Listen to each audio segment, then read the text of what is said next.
Et bonjour, c'est Nicolas de Immobilier Compagnie, bienvenue dans cette nouvelle émission qui est une transition pour finaliser la série que tu viens de suivre sur la dette française, etc., la dette grecque, enfin bref, toutes les missions que tu as suivies, si tu les as suivies, et je t'en remercie parce que ça me fait toujours très plaisir de faire ces émissions-là, et les prochaines émissions qui seront à nouveau des Qui veut être mon associé, puisqu'on va reprendre là les émissions classiques.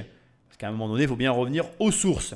Petite information importante que je te rappelle, tu vas sur immobiliercompagnie.com, il reste des places pour le séminaire à Montpellier le 11 octobre. Donc tu as toutes les informations sur immobiliercompagnie.com et tu as une promotion avec le code promo DRSA 2 ou 3 qui sont les initiales de mon livre best-seller, Devenir riche sans argent. Et tu mets le chiffre 2 ou le chiffre 3 parce que comme ces émissions sont enregistrées parce que je suis en vacances, je ne sais pas exactement au moment où tu vas l'écouter s'il reste encore des places avec le chiffre 2. Donc vraisemblablement, ce sera le chiffre 3. Et sinon, ça voudra dire qu'il n'y a plus de place en Early Bird. Voilà. Donc je ne suis pas très inquiet et cette émission aujourd'hui va parler d'immobilier pour un petit peu revenir aux sources et finalement faire un peu la transition puisque comme tu l'as vu dans le titre, on se pose la question de pourquoi l'immobilier est-il si cher. J'ai un élément de réponse et je t'avoue que j'ai choisi de faire cette émission par curiosité pour voir si la réponse qui je pense être la bonne de mon point de vue est dans l'émission ou pas. Parce que il peut y avoir des raisons pour lesquelles toutes les informations ne soient pas réellement diffusées et donc par curiosité mais aussi par intérêt, nous allons voir et découvrir cette émission ensemble. Bref, tu vas tout comprendre en écoutant l'émission avec moi. Et donc, sans plus de transition, Patrick Magnéto. Quel serait votre petit nid idéal ? Une cabane sur une île ? Un pavillon dans un quartier résidentiel ? Un appartement situé au cœur d'une métropole ?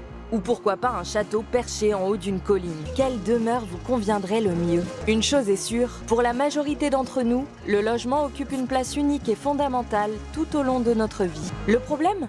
C'est qu'aujourd'hui, trouver son chez-soi et le préserver est un vrai parcours du combattant. Car le logement est un patrimoine qui coûte de plus en plus cher. On dirait que les loyers ne cessent d'augmenter. À quoi est dû ce phénomène ? Et ne pourrait-on pas procéder autrement ? Le décor est planté, on va donc attaquer cette émission avec des questions fondamentales. Effectivement, le logement, c'est un besoin primaire.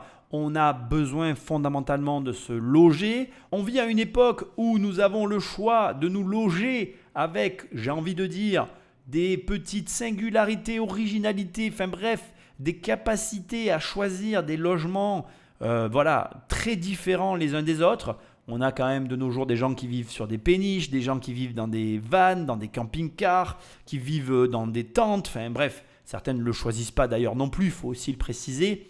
Le logement a énormément évolué à plein de niveaux, au niveau fiscal, au niveau du rapport qu'on a au logement, au niveau aussi des besoins qu'on a par rapport au logement. Il y a beaucoup de paramètres qui rentrent en ligne de compte. Je suis vraiment curieux de voir quelle tournure va prendre cette émission. Je veux que tu saches que je n'ai pas au préalable travaillé le contenu et qu'elle s'inscrit dans la succession des émissions que nous venons de faire vis-à-vis des dettes des pays. Parce que là où ça va être intéressant, et je te donne déjà des pistes sur lesquelles je vais entraîner l'émission, c'est d'opposer la place du logement par rapport à la monnaie. Parce que ceux qui vont nier le fait que le logement et que l'habitation a pris aujourd'hui aussi une place d'investissement et une place importante dans le patrimoine, dans l'actif des gens qui gèrent leur argent, ne comprennent rien au monde dans lequel on vit. Et je suis curieux de voir quels axes vont donner des journalistes au logement, parce que là on a parlé des loyers, mais en réalité les loyers ne sont qu'une conséquence d'un placement financier qui lui-même n'est qu'une conséquence d'une ingérence de la dette des États, ou plutôt devrais-je dire du rapport à la monnaie qu'entretiennent les États du monde dans lequel on vit.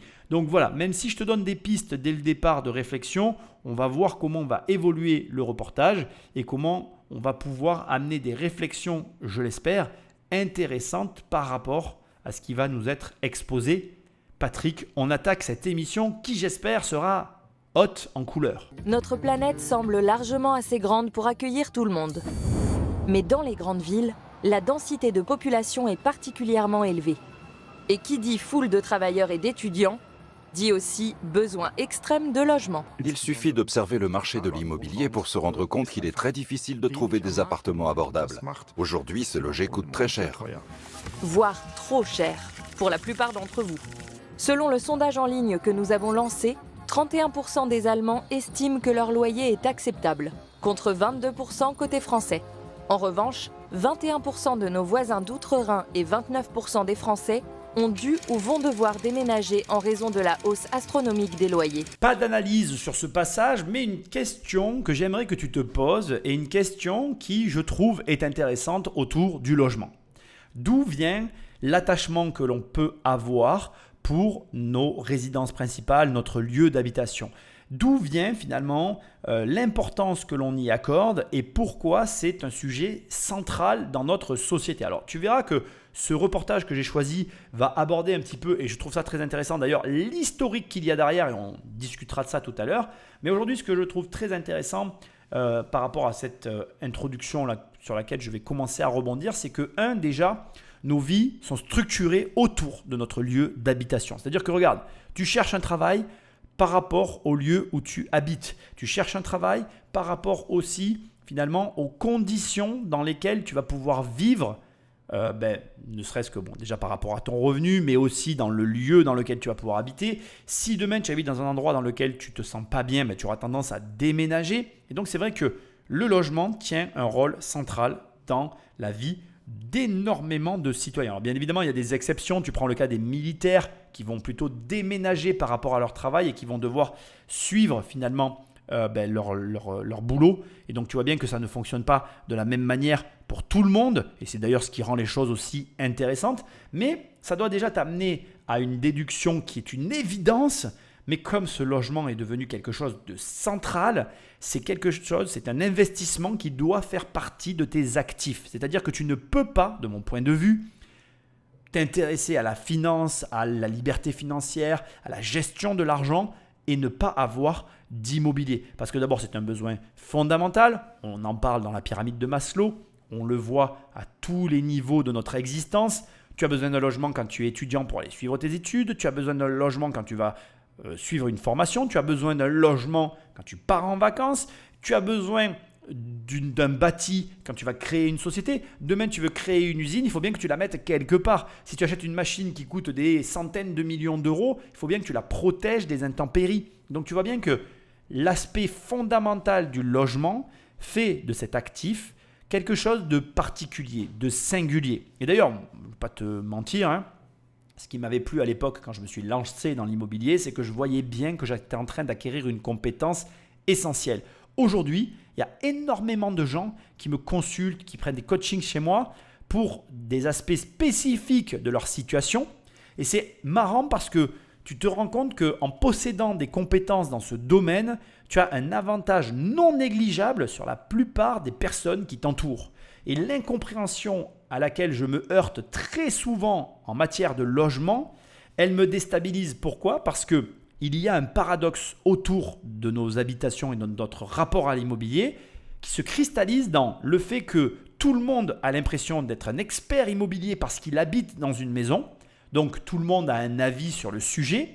D'ailleurs, tu le constates quand les personnes mettent leurs biens immobiliers à la vente, ils vont te donner eux-mêmes le prix de leur maison par rapport à leur propre évaluation de la situation, parce que leur voisin a vendu la maison à tel prix et parce qu'eux-mêmes ils estiment par rapport à ce qu'ils ont vu sur les petites annonces le prix de leur maison. Sauf que ça ne marche absolument pas comme ça et que très souvent il va y avoir d'autres problématiques qui vont s'imposer à eux qu'ils n'ont pas évalué ou estimé, qui va venir faire fluctuer ce prix et parfois qui va bloquer des ventes ou même modifier des projets de vie. Et c'est marrant parce que le paradoxe pour moi il est là, c'est que tout le monde se sent expert en immobilier parce que tout le monde a un rapport au logement et paradoxalement, personne n'est vraiment professionnel, sauf les professionnels. Et bien tout simplement parce que pour être professionnel de l'immobilier, il faut faire de l'immobilier sur la durée. Et c'est souvent le principal problème de ces métiers qui sont dans cette activité-là, c'est que les gens ne restent pas suffisamment longtemps pour ne serait-ce que acquérir les compétences nécessaires pour être un vrai professionnel de l'immobilier et ensuite aussi mettre en place dans leur vie ce qui leur permettrait de rester dans les métiers de l'immobilier. Pourquoi ? Parce que l'immobilier, ça reste un métier aléatoire, qui est assez soumis aux mouvements économiques et du coup, eh bien, ce n'est pas des revenus qui sont forcément très stables au départ. Et surtout, si tu ne sais pas gérer ton argent. Parce qu'en immobilier, si tu veux durer sur le temps long, comme ça devrait être le cas de tous les professionnels du métier, il te faut obligatoirement gérer correctement tes finances. Et ça veut dire investir, consommer de l'immobilier et améliorer ses compétences au passage. Bref, le point de cette introduction, c'est que se loger, les bâtiments, les logements, la construction, le rapport à sa maison, à son chez-soi, eh bien, c'est une compétence essentielle qu'il faut développer au fur et à mesure du temps. Ce n'est pas parce que tu as une maison que tu es un professionnel de l'immobilier. Ce n'est pas parce que tu as acheté 2-3 maisons dans ta vie que tu es un professionnel de l'immobilier. Et ce n'est pas parce que, comme moi, j'ai acheté des dizaines et des dizaines de biens que je sais tout. Là, d'ailleurs, regarde, récemment, j'ai fait une dernière acquisition, là, il n'y a pas très longtemps, et je suis dans une situation que je n'ai encore jamais vécue. On a toujours quelque chose à apprendre. Et la réalité, c'est celle-ci. Sois dans la peau d'un éternel étudiant, accepte que malgré ce que tu crois avoir comme expérience, il y a encore des choses à apprendre et que cet apprentissage va te permettre en permanence de t'améliorer. Cela n'est pas facile, mais c'est néanmoins nécessaire. Bref, je vais quand même boucler cette introduction. Ce que je veux dire ici, c'est que l'immobilier, ça reste un élément central de nos vies qui est transmis de génération en génération. Finalement, c'est en observant nos parents qui eux-mêmes ont mis leur maison au centre de leur vie que nous-mêmes nous la mettons au centre de notre vie. Je n'ai pas de jugement là-dessus, mais apprends déjà à remettre en question les grands schémas de la vie parce que leur époque n'est pas notre époque, parce que leurs conditions de travail, de rapport à l'argent ne sont pas nos conditions de travail et de rapport à l'argent, et que si tu écoutes toutes ces émissions, si tu as envie de t'améliorer, c'est qu'à un moment donné, il ne faut pas hésiter à se questionner sur des évidences. Et, comme je l'ai dit tout à l'heure, apprendre, évoluer et agir différemment. Ce n'est pas facile, mais c'est ce qui conduit à de grands résultats. En tout cas, c'est ce que je te souhaite. Cette enquête révèle ainsi un désarroi général face à la crise du logement. Certains sont obligés de vivre à plusieurs dans un appartement pour payer leur loyer. D'autres cherchent désespérément une habitation depuis des années. Et lorsque par miracle un appartement se libère, la concurrence entre les candidats est rude. Le fait de ne pas savoir ce que l'avenir nous réserve et de signer des baux temporaires à répétition est particulièrement pesant et décourageant. Et justement, ça m'amène au point que je veux mettre maintenant sur la table. En fait, toute cette problématique autour du logement, elle est effectivement liée à ce que l'on va voir dans cette émission. Je ne le remets pas en cause. Mais il y a un autre élément qui est une évidence maintenant que j'étais mis en avant, cet aspect successoral qui rend l'habitation centrale, c'est qu'en fait, on veut reproduire le schéma de nos parents, mais ce schéma n'est peut-être pas reproductible dans les conditions que eux-mêmes ont utilisées pour obtenir le résultat qu'ils ont eu. Je vais te le dire autrement pour qu'on soit bien clair, toi et moi. Ce qui est intéressant dans ce qui vient d'être dit, c'est que oui, ça nous met dans une situation difficile de signer des baux précaires, etc., etc. Notre rapport au logement est compliqué parce qu'en fait, tu veux avoir le même rapport que tes parents au logement alors que eux ont connu les 30 glorieuses dans un environnement où le travail n'était ni un problème ni un questionnement et où quand tu posais ta démission, tu traversais la rue, tu obtenais un travail et donc tu pouvais changer de logement et évoluer à ta guise dans ce système, là où, en ce qui nous concerne, eh bien, le travail n'est plus à profusion, on est dans une économie en décroissance quasi perpétuelle depuis les années 80, et en plus, non seulement le travail se faisant rare, mais les études durent de plus en plus longtemps pour truquer les chiffres du chômage, avec une éducation, enfin je devrais dire un système éducatif inapte par rapport aux enjeux technologiques auxquels on est confronté quand on se retrouve sur le marché du travail. Je vais te le dire encore autrement, mais globalement, l'école a toujours un train de retard sur l'avancée technologique et informatique qui peut être proposée sur le marché. Regarde aujourd'hui ChatGPT, qui pour l'instant, à certains endroits, est vu comme un ennemi, alors que dans d'autres endroits, c'est vu comme le messie. Alors quand je dis ChatGPT, en fait, il est question des intelligences artificielles, on est bien d'accord. Mais ce que j'essaye de dire ici, c'est quoi ? C'est que la réalité derrière tout ça, c'est que tu ne peux pas reproduire le schéma que tu as vu chez tes parents. Alors, je peux comprendre que tu aies envie de ça. mais tu dois forcément changer tes stratégies pour atteindre le même résultat. C'est ça qui est intéressant. Moi, je veux que tu saches que je pense qu'il est possible d'obtenir la même qualité de vie que nos parents, simplement en ne se comportant pas comme eux. Et ça me tue de voir ça. Hein. Il y a beaucoup de gens qui veulent le même résultat que leurs parents en se comportant comme leurs parents. Mais ça n'est plus possible. C'est terminé en fait. Accepte-le et tu gagneras du temps. Et accepte aussi que tu peux obtenir le même résultat qu'eux, mais forcément avec des changements dans la stratégie pour y arriver. C'est obligé. Les prix des maisons sont beaucoup plus chers qu'avant, donc tu ne peux pas tout simplement suivre un cursus classique pour arriver à satisfaire le besoin des vendeurs. Et indépendamment du prix des maisons, il y a aussi les stratégies étatiques qui ont aussi changé. On est dans une époque où les États ont des dettes colossales et où donc l'argent n'a plus la même valeur, mais ça on va en reparler dans l'émission.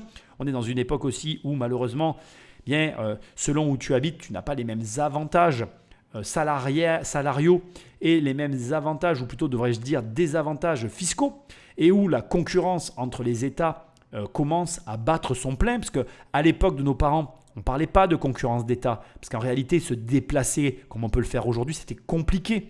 Mais aujourd'hui, il n'y a rien qui t'empêche d'aller vivre dans un pays qui est plus avantageux fiscalement ou financièrement, et tu seras en concurrence avec les personnes dans ton pays qui n'ont pas les mêmes avantages. Et tout ça fait que tu ne peux plus considérer obtenir le même résultat que tes parents en adoptant les mêmes comportements. Tu dois changer tes comportements, c'est tout. Que ça te plaise ou pas ce que je suis en train de te dire là, au fond de toi, tu sais que c'est la vérité. À partir de là, il faut que tu élabores une nouvelle stratégie, il faut que tu élabores une réflexion qui parte, ou plutôt qui prend en considération la situation dans laquelle on se trouve et qui te permette d'atteindre l'objectif que tu te fixes. Parce que le plus important, c'est que c'est un message d'espoir tout ça. Je pense vraiment que tu peux facilement aujourd'hui obtenir le même résultat que tes parents. La belle maison, les revenus confortables, vivre où tu as envie, c'est à ta portée. Par contre, ça ne sera pas en faisant des études, en obtenant un travail dans une entreprise et en passant ta vie dans cette société en te contentant de ton seul salaire. Tu vois bien qu'aujourd'hui, il va falloir adopter de nouvelles stratégies pour faire face à l'inflation, à la concurrence déloyale, bref, à tous les enjeux auxquels on est confronté qui ne sont pas compliqués, qui ne sont pas catastrophiques, mais qu'il faut prendre en considération, il faut intégrer et s'adapter. Et ceux qui arrivent à s'adapter, non seulement ils vont survivre, mais ils vont avoir la plus belle part du gâteau. Les autres subissent, mais tout simplement parce qu'ils ne veulent pas s'adapter. Pour la plupart d'entre nous, le lieu où nous vivons est très important, aussi bien sur le plan émotionnel qu'existentiel.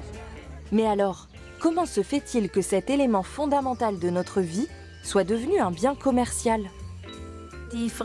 Savoir à qui appartiennent l'air, l'eau et la terre est une question qui taraude les humains depuis la nuit des temps. Il était complètement impossible qu'un sujet avec une si haute dose d'émotion ne finisse pas sur le marché commercial comme un produit finalement complexe à acquérir et qui soit aussi valorisé, puisqu'en réalité, ce qui nous permet d'acheter quoi que ce soit dans la vie, c'est nos émotions et nous faisons tout pour rationaliser nos acquisitions, alors qu'en réalité, c'est notre émotion qui décide, et ça je te l'ai répété plein de fois dans toutes les analyses que j'ai faites, et la maison, le lieu d'habitation, est à mon avis l'élément le plus émotionnel qui existe sur le marché, et par conséquent, il était évident, en tout cas de mon point de vue, que ça se termine comme ça. Donc ça peut après... Il y a des gens qui vont essayer de coller de la morale là-dessus, etc. Blablabla. Tu peux faire ce que tu veux, je l'accepterai sans aucun problème. Mais dès qu'il y a de l'émotion, il y a de l'irrationalité. Dès qu'il y a de l'irrationalité, il y a des gens qui sont prêts à mettre des sommes folles parce qu'ils ont ces sommes en possession et que donc ils deviennent irrationnels. Et donc, ils agissent par élan d'émotion. Et du coup, ça crée le marché immobilier tel qu'on le connaît. Alors bien évidemment, là, tu vas voir, on va assister à une petite rétrospective que je trouve intéressante. Et pour ma part, je veux juste le souligner, mais c'est ce qui rend l'immobilier aussi intéressant. C'est cette partie irrationnelle qui va créer finalement cette espèce de friction qu'on a sur les marchés de l'immobilier qui peuvent parfois rendre les biens, enfin les faire atteindre des prix stratosphériques et qui peuvent t'amener à te dire mais il y a des gens qui sont complètement fous d'acheter un appartement des centaines de millions d'euros. En fait non, d'abord parce qu'il y a des gens qui ont les moyens et ensuite parce qu'il n'y en a qu'un d'appartement, mais ça t'inquiète pas, on va en parler Moi, tout ce que je veux que tu comprennes, c'est que c'est le caractère émotionnel qui amène le caractère commercial. C'est presque les deux éléments, les deux faces d'une même pièce. Et toi, tu dois retenir quoi? Tu dois te dire que si demain, tu trouves un produit qui crée de l'émotion, tu trouves un produit qui va cartonner par conséquence. C'est aussi simple que ça. Par la suite, on s'est demandé comment exploiter les sols au mieux pour que les humains puissent vivre de la manière la plus efficace et la plus rentable possible. Et cette problématique s'est renforcée avec l'augmentation de la population. Il a donc fallu se pencher sur le problème pour pouvoir tenter d'y remédier. La première mesure a été prise environ 9000 ans avant notre ère. Jusqu'alors, les humains étaient nomades et suivaient les déplacements de troupeaux de gros gibier. Puis, nos ancêtres se sont mis à domestiquer des animaux et à cultiver des céréales. Et comme celles et ceux qui ont commencé à semer ont aussi voulu récolter le fruit de leur travail, il a fallu revendiquer la propriété d'une parcelle, quitte à distribuer quelques coups de massue au passage. Pour moi, tout ça, c'est une jolie histoire qu'on te raconte, qu'on me raconte, qu'on nous raconte.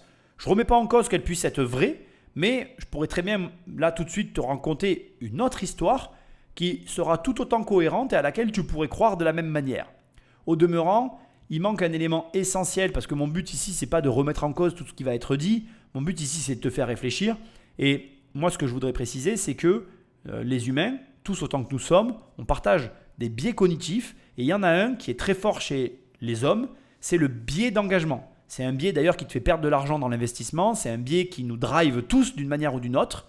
Et pour moi, le biais cognitif de l'engagement, c'est ce qui explique la sédentarisation de l'humanité. Parce qu'en réalité, là où pour moi ça reste une histoire, c'est qu'il n'y a rien qui prouve, par exemple, je vais te raconter une autre histoire. On pourrait aussi très bien imaginer qu'il y ait des populations qui aient une tendance plutôt sédentaire, qui cultivaient justement les sols, qu'à l'opposé de cette population, il y ait des populations qui soient plus nomades, et que justement d'ailleurs, ce qui a créé la civilisation, c'est la rencontre des deux. Et pour moi, cette histoire, elle est tout autant cohérente que celle qu'ils ont racontée. Parce que dans les deux cas, le biais d'engagement est partagé et que parce que dans les deux cas, chacun avait à y gagner, à se retrouver les uns avec les autres. Je m'explique, les sédentaires prennent un risque avec les cultures quand le climat et les saisons sont mauvaises. Et oui, effectivement, mauvaise saison, mauvaise culture, famine. Et donc là, tu te rends compte que la sédentarisation, c'est un risque. Mais à l'opposé du spectre, les nomades qui avaient tendance à chasser prennent eux aussi un risque parce que rien ne leur prouve qu'ils vont réussir à le tuer, le cerf ou le mammouth qu'ils sont en train de poursuivre. Donc pour moi, on peut raconter l'histoire de différentes façons. On peut aussi y mettre de la cohérence, il n'y a aucun problème. Par contre, dans les deux cas, ce qu'on retrouve, c'est le biais d'engagement qui caractérise, je vais y arriver, les humains. Le biais d'engagement, c'est quoi? Je commence à cultiver la terre.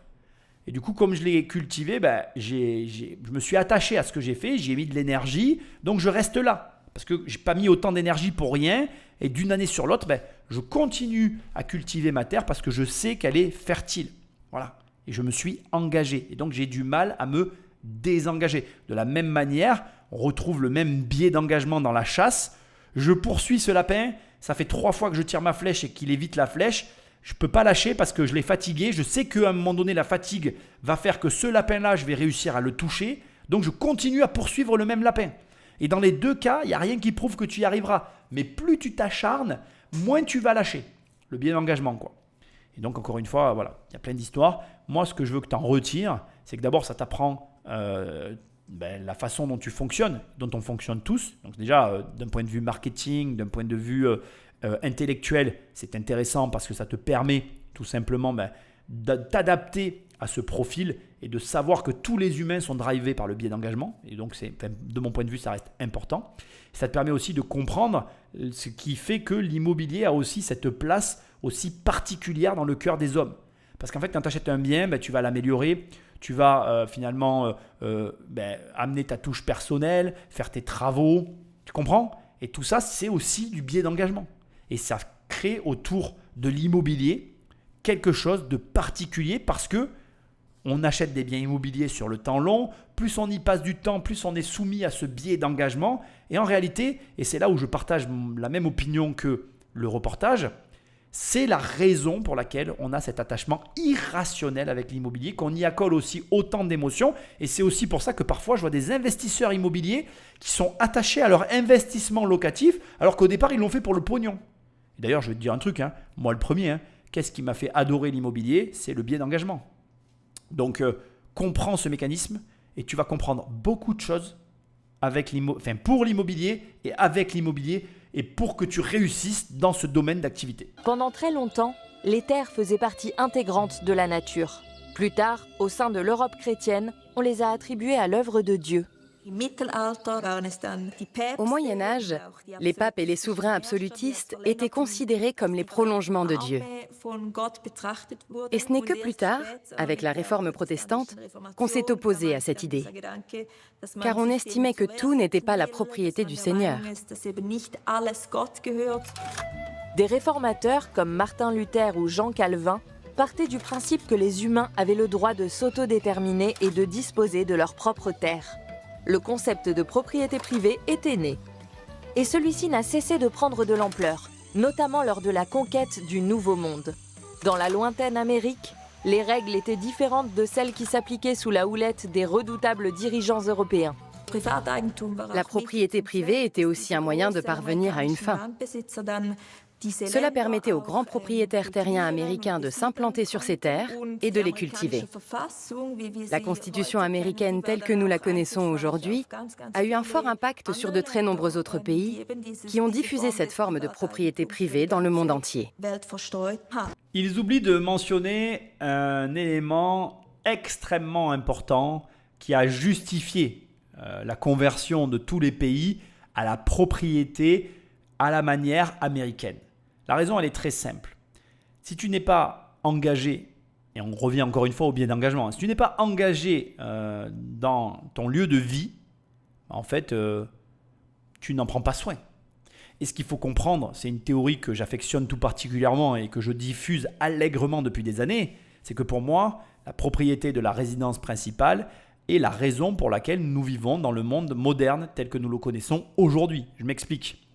Du temps de la noblesse, des rois, du clergé, etc., comme ça a été expliqué, il n'y avait pas de propriété privée. Donc du coup, les gens n'étaient pas engagés. Donc du coup, il n'y avait pas d'amélioration, on ne cherche pas à améliorer là où on vit. On s'en fout, ce n'est pas à nous.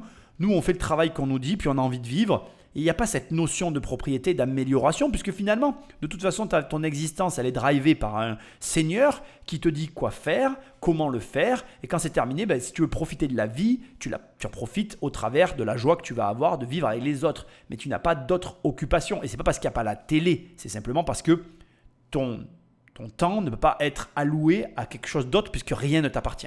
À quoi bon, finalement?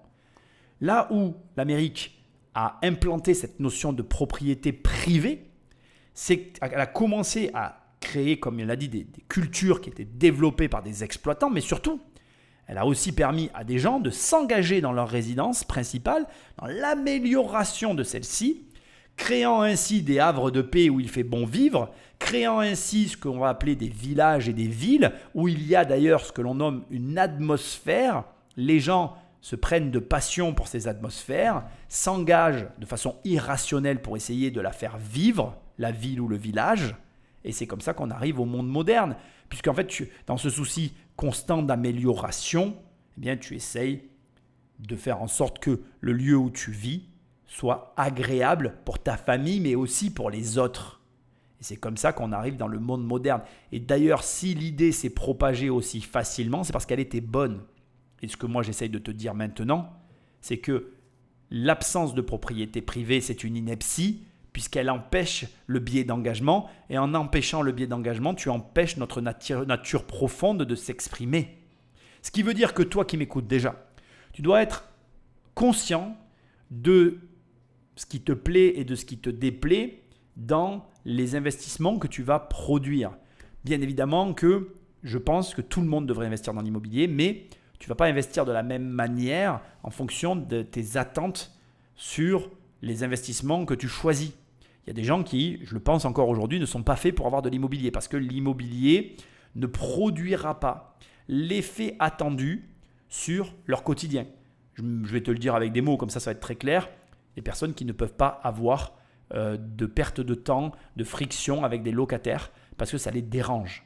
Et à l'opposé de ce spectre, il y a des gens qui n'ont pas de problème à gérer ces problèmes-là, en fait, qui sont récurrents. Donc, on n'investit pas dans un actif sans en comprendre les enjeux. Et comme l'immobilier, ça reste un type d'actif qui est fortement connecté aux émotions humaines, tu dois comprendre que gestionnaire ou pas gestionnaire, que délégation ou pas délégation dans ta vie, tu auras de la friction avec l'immobilier pour les raisons qui ont été évoquées jusque-là dans cette émission. Maintenant, il y a quand même une contrepartie comme à chaque fois. C'est une des raisons pour lesquelles je fais de l'immobilier. C'est que parfois, tu vas posséder des biens qui vont générer une plus-value complètement délirante. Pourquoi ? Eh bien, pour toutes les raisons que je viens de d'énumérer dans cette émission. C'est irrationnel au possible. On ne demande pas à l'immobilier d'être rationnel parce qu'en fait, les gens y accolent une émotion et cette émotion leur fait prendre des décisions qui n'ont rien de rationnel. Et donc, tu peux te retrouver avec des biens que tu vas vendre des fois 100% de la valeur du prix que tu les as payés. Moi, je pourrais te raconter des opérations que j'ai faites et d'ailleurs, je pourrais même te raconter même des opérations que des collègues à moi ont fait ou que j'observe ou que même moi je fais encore aujourd'hui où j'ai des marges qui sont complètement indécentes, mais parce qu'en fait, tu touches à des aspects complètement irrationnels et qu'en réalité, tu ne peux pas baser ta stratégie là-dessus, mais quand ça t'arrive, c'est le jackpot. Donc, bien évidemment, on ne s'attend pas à avoir ces marges-là à chaque fois, mais on sait que c'est possible et c'est finalement un petit peu comme au loto. Non seulement on est sûr de gagner de l'argent, mais quand ça arrive, quand on tombe sur l'opération qui, elle, explose tous les records, là, je peux dire qu'on est content du voyage, hein ? Patrick Magnéto. Hier comme aujourd'hui, l'Amérique lance la tendance et tout le monde lui emboîte le pas. Et c'est généralement à celui ou celle qui dégaine le plus vite que reviennent les meilleures parcelles. Un peu comme au Monopoly en somme. Mais pourquoi avons-nous accepté ce concept de propriété foncière ? Une des explications possibles a été fournie par Garrett Harding dans un article publié en 1968.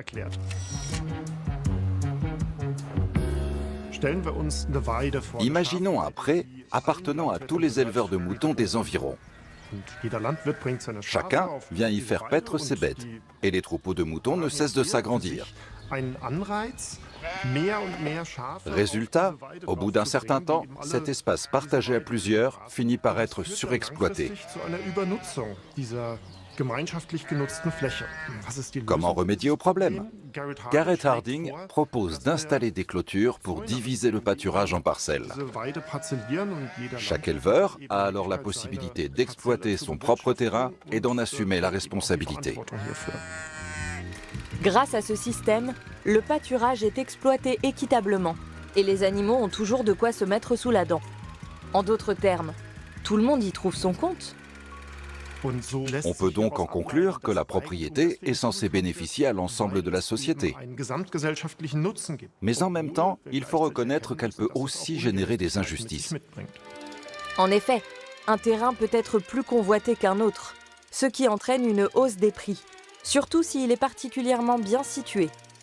Un magasin est généralement plus rentable lorsqu'il se trouve en centre-ville. Plus il a pignon sur rue, plus il y a de passages. C'est ce qui explique pourquoi les loyers y sont particulièrement élevés. Et bien sûr, certains quartiers sont plus populaires que d'autres. À partir de là, je suis très embêté. Parce qu'on rentre dans une phase du reportage qui, de mon point de vue, est sous l'influence de nos croyances personnelles. Ce que je n'arrive pas à expliquer, c'est la raison pour laquelle le monde de la télévision est aussi obsédé par finalement le fait que l'économie soit un jeu à somme nulle. Ça veut dire qu'en fait, si je gagne 1 euro, tu perds 1 euro. Et si tu gagnes 7 euros, j'ai forcément perdu 7 euros. Et je suis toujours subjugué de voir à quel point l'ensemble de la société tend vers cette réalité-là économique, qui n'est absolument pas la réalité pour commencer, mais surtout qui est, à mon sens, l'idéologie la plus véhiculée à tous les niveaux bien de notre vie sociale. Nos parents, la plupart, pensent comme ça, nos amis pensent comme ça, la télé pense comme ça, et c'est ce mouvement de pensée qui se propage. Pour être tout à fait transparent avec toi, c'est l'une de mes motivations pour faire tout ce que je fais, c'est-à-dire tout le contenu que je crée, etc. est voué à contrecarrer un petit peu ces opinions-là, parce que je ne les comprends déjà pas au départ, et en plus, je t'avoue que je trouve qu'elles sont très appauvrissantes pour l'individu, parce que ça sous-entend qu'on vit dans un monde de rareté, alors qu'on vit dans un monde d'abondance. Mais bon, bref, c'est l'histoire du verre à moitié vide, à moitié plein. En réalité, le verre est à l'image de celui qui le regarde, et non pas dans une réalité plutôt qu'une autre. Ce qui nous amène finalement à un élément qui me dérange tout autant, c'est que j'essaye autant de t'influencer que ce que la télé et les médias essayent aussi de t'influencer, et que à la fin du fin, la réponse, elle se trouve bien plus en toi qu'en moi. Alors déjà, je vais commencer par ça, je vais commencer par te dire que je n'ai pas la réponse. Bien évidemment, je ne prétends absolument pas que ma vision de la version, non, c'est que ma version de la vision que j'ai du monde est la bonne. Voilà, je suis un peu dyslexique, tu m'en veux pas ? Donc, j'ai aucune prétention à ce niveau-là. Peut-être que j'ai tort et peut-être qu'ils ont raison. Peut-être que, par contre qu'ils ont tort et que j'ai peut-être aussi raison. Mais en réalité, je pense qu'aucun des deux n'a raison ou tort. Je pense qu'en fait, ta manière de voir le monde va impliquer les résultats et les actions que tu vas mener. Et la question que tu devrais te poser, c'est que dans les deux versions du monde que l'on me propose, laquelle des deux m'est le plus bénéfique? Laquelle des deux me fait faire le plus d'actions, m'amène le plus de résultats? Dans le monde où les terrains sont rares et où le meilleur terrain appartient déjà à quelqu'un et que tu ne peux pas le récupérer, bien, tu n'as pas de raison d'agir puisque de toute façon, c'est déjà à quelqu'un, tu ne l'auras jamais. Dans la version qui est la mienne, où tout est possible et où le monde est une abondance et où finalement, si tu passes à l'action, tu obtiens des résultats, tu as plus intérêt à agir parce que du coup, potentiellement, tu peux avoir un résultat. Alors maintenant, tu vas me dire, mais qui a raison alors? Mais personne. La réalité, elle est bien plus simple que ça. Ceux qui agissent obtiennent des résultats, ceux qui n'agissent pas n'obtiennent aucun résultat. Peut-être que tu vas m'opposer le fait que l'économie obéit à des règles et qu'il n'est pas question que d'agir puisque si une maison n'est pas à vendre, comment faire pour l'acheter? En réalité, donc déjà, il faut que tu saches que tout le monde a un prix. Ça sert aussi à ça, l'argent. Et ensuite, il n'y a rien qui appartient à quelqu'un de façon immuable. On va le dire autrement pour qu'on soit bien d'accord, toi et moi. Demain, il y a le meilleur emplacement de Paris qui appartient au plus gros groupe français. Il y a un monde, d'ailleurs il y a une réalité dans laquelle ce groupe a des problèmes financiers et qu'ils ont besoin de vendre cet emplacement. Moi, j'ai pu acheter des biens que je n'aurais pas dû acheter dans ma vie parce que des personnes, par rapport à des circonstances de vie, ont été obligées de vendre et parce que j'étais dans l'action, j'ai pu acheter. Donc, je répète ce que j'ai déjà dit, mais ce n'est pas qui a raison et qui a tort qui est important. C'est quelle réalité qui t'est proposée est la plus avantageuse par rapport aux actions que tu mènes et aux résultats que tu récoltes. Si pour toi c'est plus avantageux de croire qu'on est dans une économie à somme nulle et que c'est comme ça que tu tires le meilleur parti de cette croyance, tant mieux. Mais si ce n'est pas le cas, peut-être que tu devrais envisager le fait que l'économie est un lieu d'abondance et que si tu poses les bonnes actions, tu obtiens tout simplement les bons résultats. Mais pourquoi le prix des logements a explosé ces dernières années? L'immobilier est cher parce qu'actuellement on a une très forte demande en logement, mais une offre peu élevée. La fameuse loi fondamentale de l'offre et de la demande. En effet, une pénurie de pommes ou d'abricots engendre automatiquement une augmentation de leur prix sur le marché. Résultat, de plus en plus d'agriculteurs cultivent ces fruits, leur quantité augmente sur le marché et les prix finissent par baisser. Mais pourquoi ça ne fonctionne pas de la même façon avec l'immobilier? Le marché immobilier du logement n'est pas un marché comme celui des pommes ou des abricots, où il y a une offre, une demande, plusieurs offres, plusieurs demandes. On est sur un marché véritablement atypique, où l'offre, on dit qu'elle est inélastique. On ne construit pas un logement en un mois ou en une journée comme une voiture. Il faut des années puisqu'il y a des tas de contraintes, des recours sur les permis, etc. Et il faut trouver aussi un sol. Concernant la demande, on a des demandes très importantes de la part des ménages qui sont incités à devenir soit propriétaires de leur logement, soit devenir propriétaires locatifs. Créer de l'offre sur le marché de l'immobilier n'est pas une mince affaire, puisque ce secteur ne progresse que très lentement. Et en même temps, la demande est forte. Et pas seulement parce que la population utilise les logements comme lieu de résidence. Les logements sont devenus de véritables biens d'investissement, en particulier depuis les années 2000. Investir dans la pierre est devenu très lucratif. L'immobilier est considéré comme un investissement sûr, car une maison ne disparaît pas du jour au lendemain. Et ce sont surtout les régions riches et politiquement stables qui attirent le plus d'acheteurs. C'est cette forte demande qui entraîne une augmentation des prix. Et cela attire aussi les investisseurs, qui y voient de potentielles sources de bénéfices. Les faibles taux d'intérêt qui stimulent l'économie y sont aussi pour quelque chose. Les emprunts bancaires redeviennent accessibles et cet argent est investi, notamment dans des projets de construction. En revanche, placer ses avoirs à la banque n'a guère de sens durant cette période, car cela ne rapporte quasiment aucun intérêt. Tout est vrai dans ce que l'on vient d'entendre, tout est complètement vrai, mais pour moi, il y a un autre élément qui est caché sous le tapis et dont personne ne parle. C'est premièrement l'éducation générale des gens qui grandit avec le temps et c'est heureux parce que je pense qu'on a accès à de plus en plus de connaissances et que cette connaissance s'améliore avec le temps et c'est très bien, c'est très positif.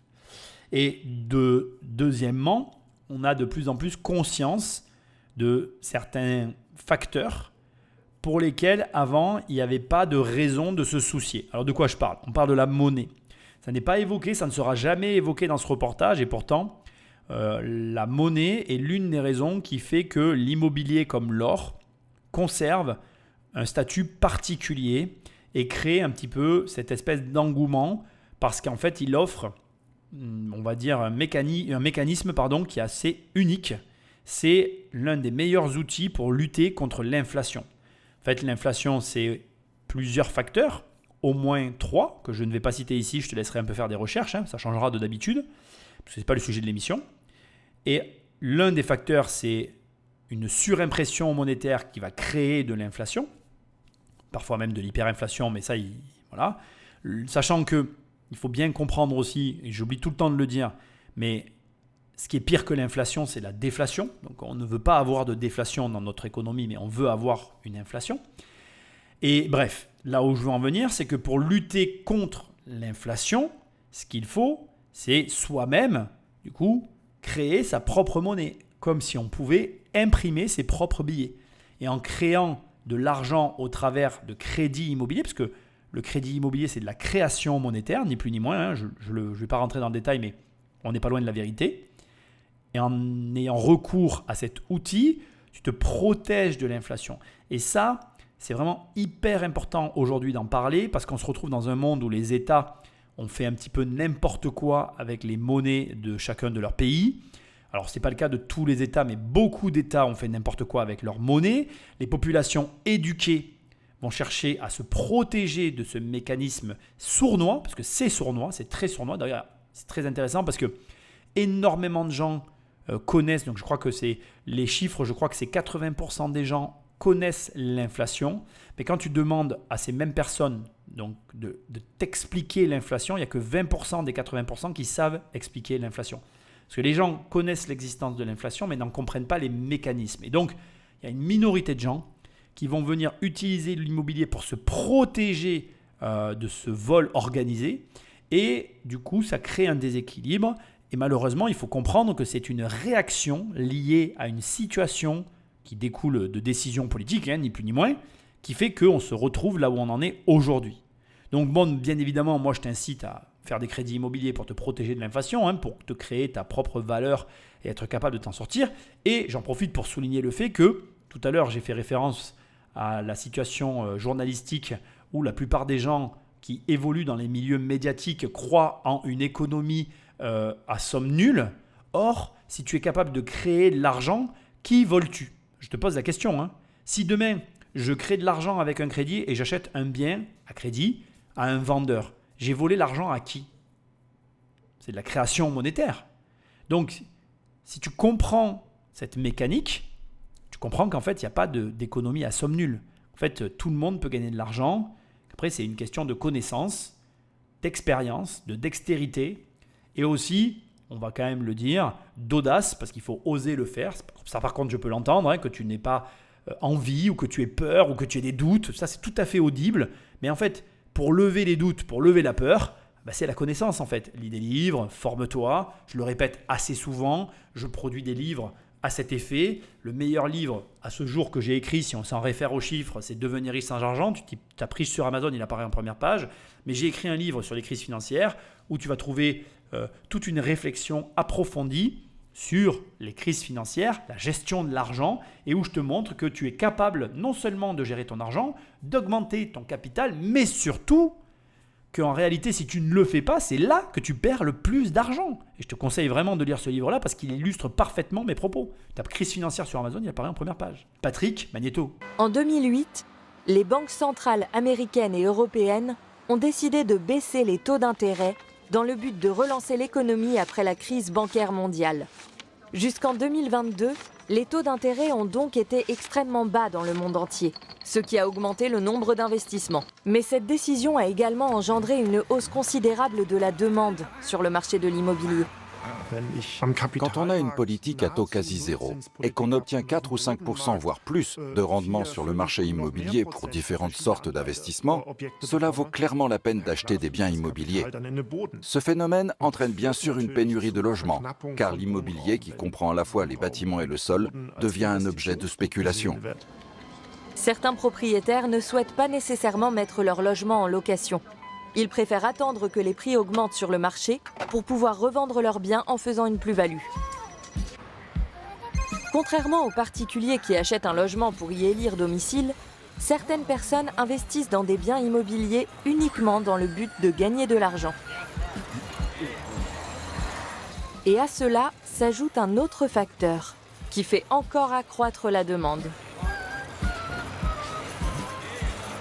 Si la demande est internationale, parce que les villes sont internationales et globales, avec des sièges de multinationales, avec des grands cabinets de services dits internationaux, des cabinets d'avocats, des cabinets de recrutement, mais également des villes qui sont culturellement très touristiques, bien forcément la demande est importante. À Berlin par exemple, les loyers hors charge ont presque doublé au cours des 10 dernières années, passant de un peu moins de 8 € le mètre carré en 2014 à près de 15 € en 2024. À Paris, le prix au mètre carré est passé de 21 € à près de 30 € sur la même période. On a maintenant des métropoles, voire des villes moyennes, où on ne peut pas à la fois se loger tout en ayant un travail. Et c'est là le problème. Et pour être honnête, nous faisons nous-mêmes partie du problème. Car les grandes métropoles ne sont pas seulement convoitées par les travailleurs et les investisseurs, mais aussi par les touristes. Et nous sommes de plus en plus nombreux à privilégier les logements loués par des particuliers plutôt que d'aller à l'hôtel. Pour les propriétaires, cette pratique est bien plus rentable que de louer leurs biens avec un bail classique. L'offre locative qu'on avait souhaité mettre en place, eh bien en fait n'est plus au rendez-vous. Et donc on a des marchés locatifs très serrés où il n'y a plus d'offres locatives. Donc les loyers montent et beaucoup de ménages n'arrivent pas à se loger. Et pourquoi ne pas opter pour la campagne, où les loyers sont moins élevés ? Dans les environs de Chemnitz, la région la moins chère d'Allemagne, les logements se louent en moyenne à 6,30 € le mètre carré. En France, on trouve encore des loyers à 5,18 € le mètre carré dans les Vosges et en Haute-Marne. Quoi de mieux que de travailler en ville et d'habiter une maison à la campagne connectée à Internet ? Ceci dit, il faut l'analyser en termes de coût global. Donc, il faut travailler dans les grandes villes et on a envie de se loger à la campagne. Donc, ça suppose évidemment, ça entraîne des mobilités importantes. Or, on le sait également que face à la crise climatique, en décarbonant nos mobilités, en décarbonant nos villes, cette solution est quand même limitée. Et ne semble pas adaptée aux grandes masses de population. Mais pourquoi sommes-nous tant attachés à la ville ? Une ville dispose d'un grand nombre d'infrastructures et de services. Je pense notamment aux écoles, aux collèges, aux universités, mais aussi aux services culturels et aux loisirs en tout genre. Bien évidemment, tu auras bien compris l'allusion au Airbnb, la cause de tous les problèmes dans les villes, puisque c'est Airbnb qui a retiré l'offre de logements locatifs des villes. Si tu ne le savais pas, aujourd'hui, tu le sais et tout est fait pour t'en convaincre. Alors, moi, je vais te dire ce que je pense. Je pense que Airbnb n'a strictement rien à voir avec le problème, d'autant que et c'est paradoxal, je trouve qu'ils arrivent dans ce reportage à mettre le doigt sur le problème qui est en train de pointer le bout de son nez, à savoir que Internet est en train de redessiner totalement notre rapport aux villes. Aujourd'hui, tu as des particuliers qui n'ont absolument plus aucun intérêt à vivre dans ces villes. Et on se rend compte de plus en plus qu'il y a un phénomène nouveau qui apparaît, c'est que tu as tout un tas de salariés qui ont des postes parfois clés dans les entreprises, qui ne vivent plus, ni même dans les villes où il y a les sièges sociaux de ces dites entreprises, ni même dans des endroits où on s'attendrait à ce qu'ils soient. Ce que j'essaye de te dire, c'est qu'aujourd'hui, de plus en plus de personnes arrivent à négocier ou à obtenir des postes avec une mobilité et ils peuvent décider de leur lieu de vie au quotidien. Et ça va tout bouleverser. Alors bien évidemment, on va te parler des changements climatiques parce que c'est d'actualité. Je vais un petit peu parler aussi de ce sujet-là. Mais pour l'instant, on va se concentrer sur un élément qui n'a pas non plus été évoqué, l'âme des villes. Parce que ça, par contre, à la différence de ce qui a été dit, où on te fait croire encore une fois qu'il y a une pénurie. Ce qui existe réellement et ce en quoi je crois, c'est que les villes ont une âme. Les villes ont une âme et que cette âme, elle résonne plus ou moins fort avec les personnes.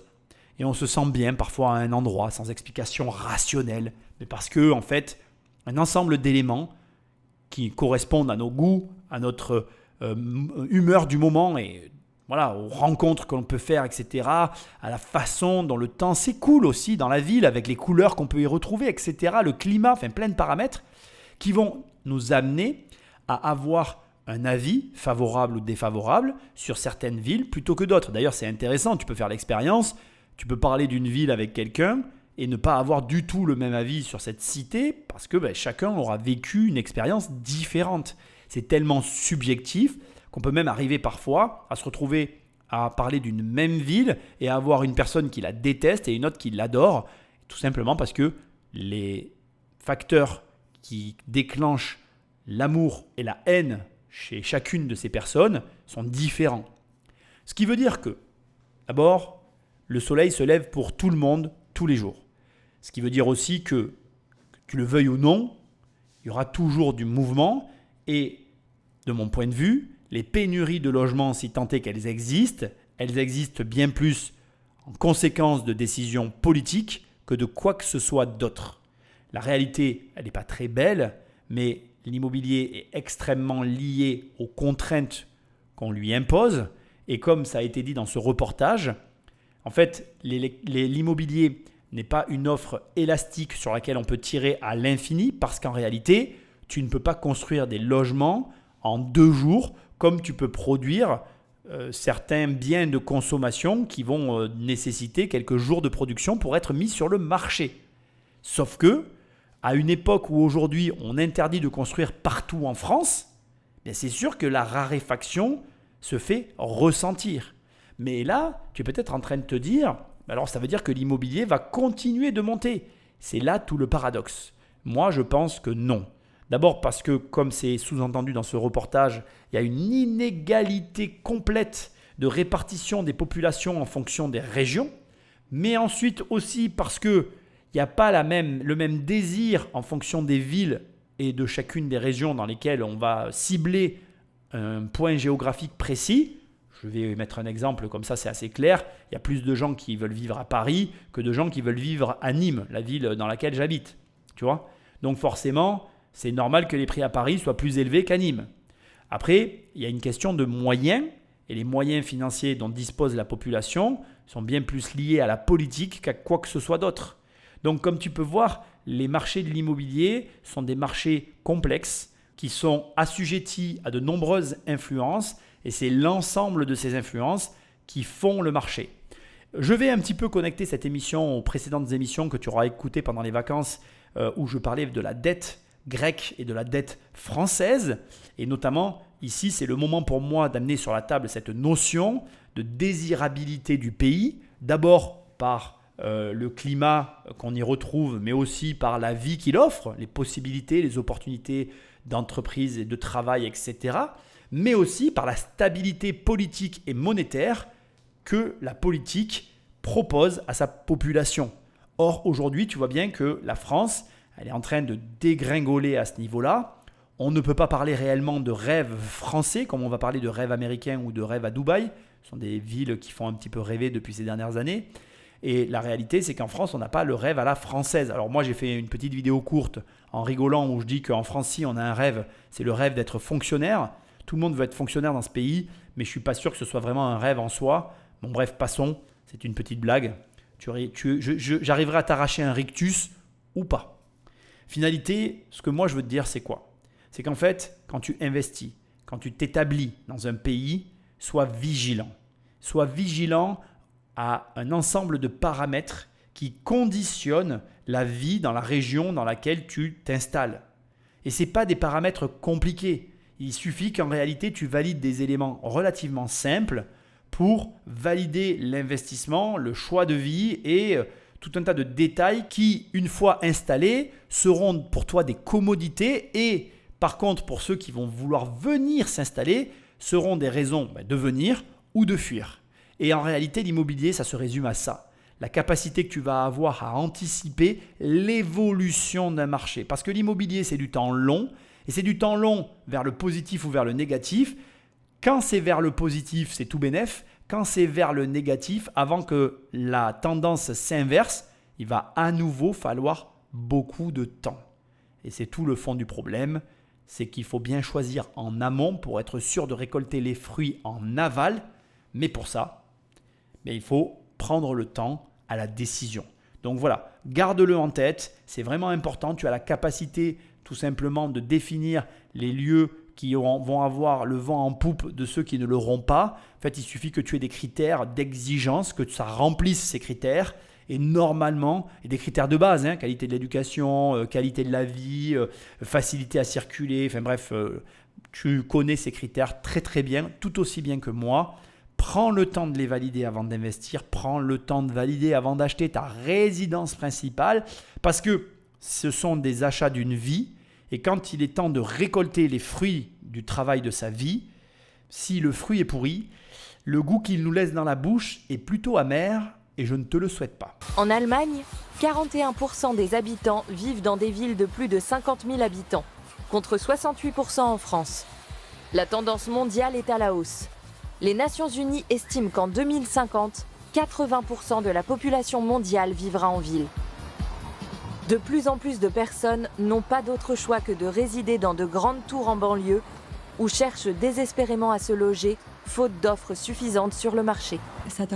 Cela est aussi dû au fait que la pénurie de logements dépend de la quantité de terrain disponible. Le sol est devenu une denrée rare, ce qui a un fort impact sur le montant des loyers. En d'autres termes, on ne peut se contenter que des terrains disponibles et manifestement, il n'y en a pas assez. Le Monopoly illustre particulièrement bien la pénurie de terrain.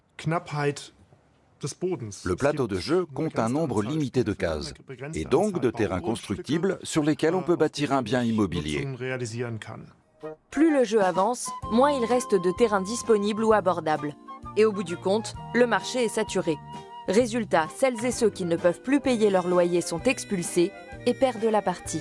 Le jeu du Monopoly était parfaitement prémonitoire de ce qui se passe actuellement. Le foncier qui compte le plus dans cette dégradation du mode d'habiter et de la difficulté de se loger.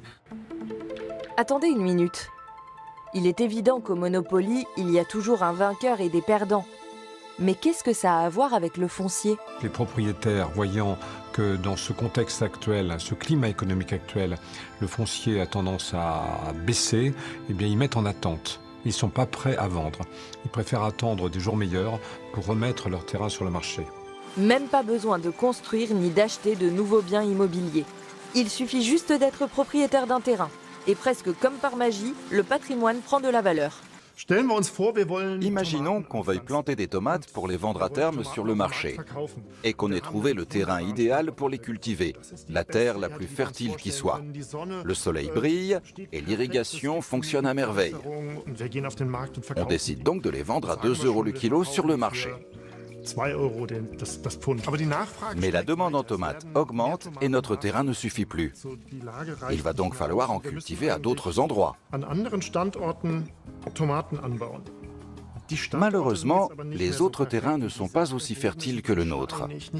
Le sol est sablonneux et n'est pas aussi riche en nutriments. Il faut l'irriguer davantage, voire installer une serre. On se retrouve alors avec des coûts supplémentaires en termes d'investissement et de travail.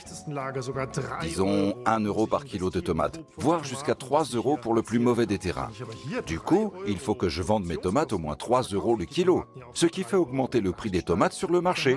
Cela nous permet donc d'obtenir ici une plus-value d'1 euro par kilo sans avoir fait le moindre effort. 7 euros en plus est un revenu supplémentaire que j'ai obtenu sans rien faire. Le travail et le capital ont été investis sur les terrains moins fertiles. Si on transpose cela au secteur de l'immobilier, c'est comme si je possédais un bien en bon état pour lequel je touche le même loyer qu'un autre bien équivalent, mais ayant nécessité des investissements initiaux.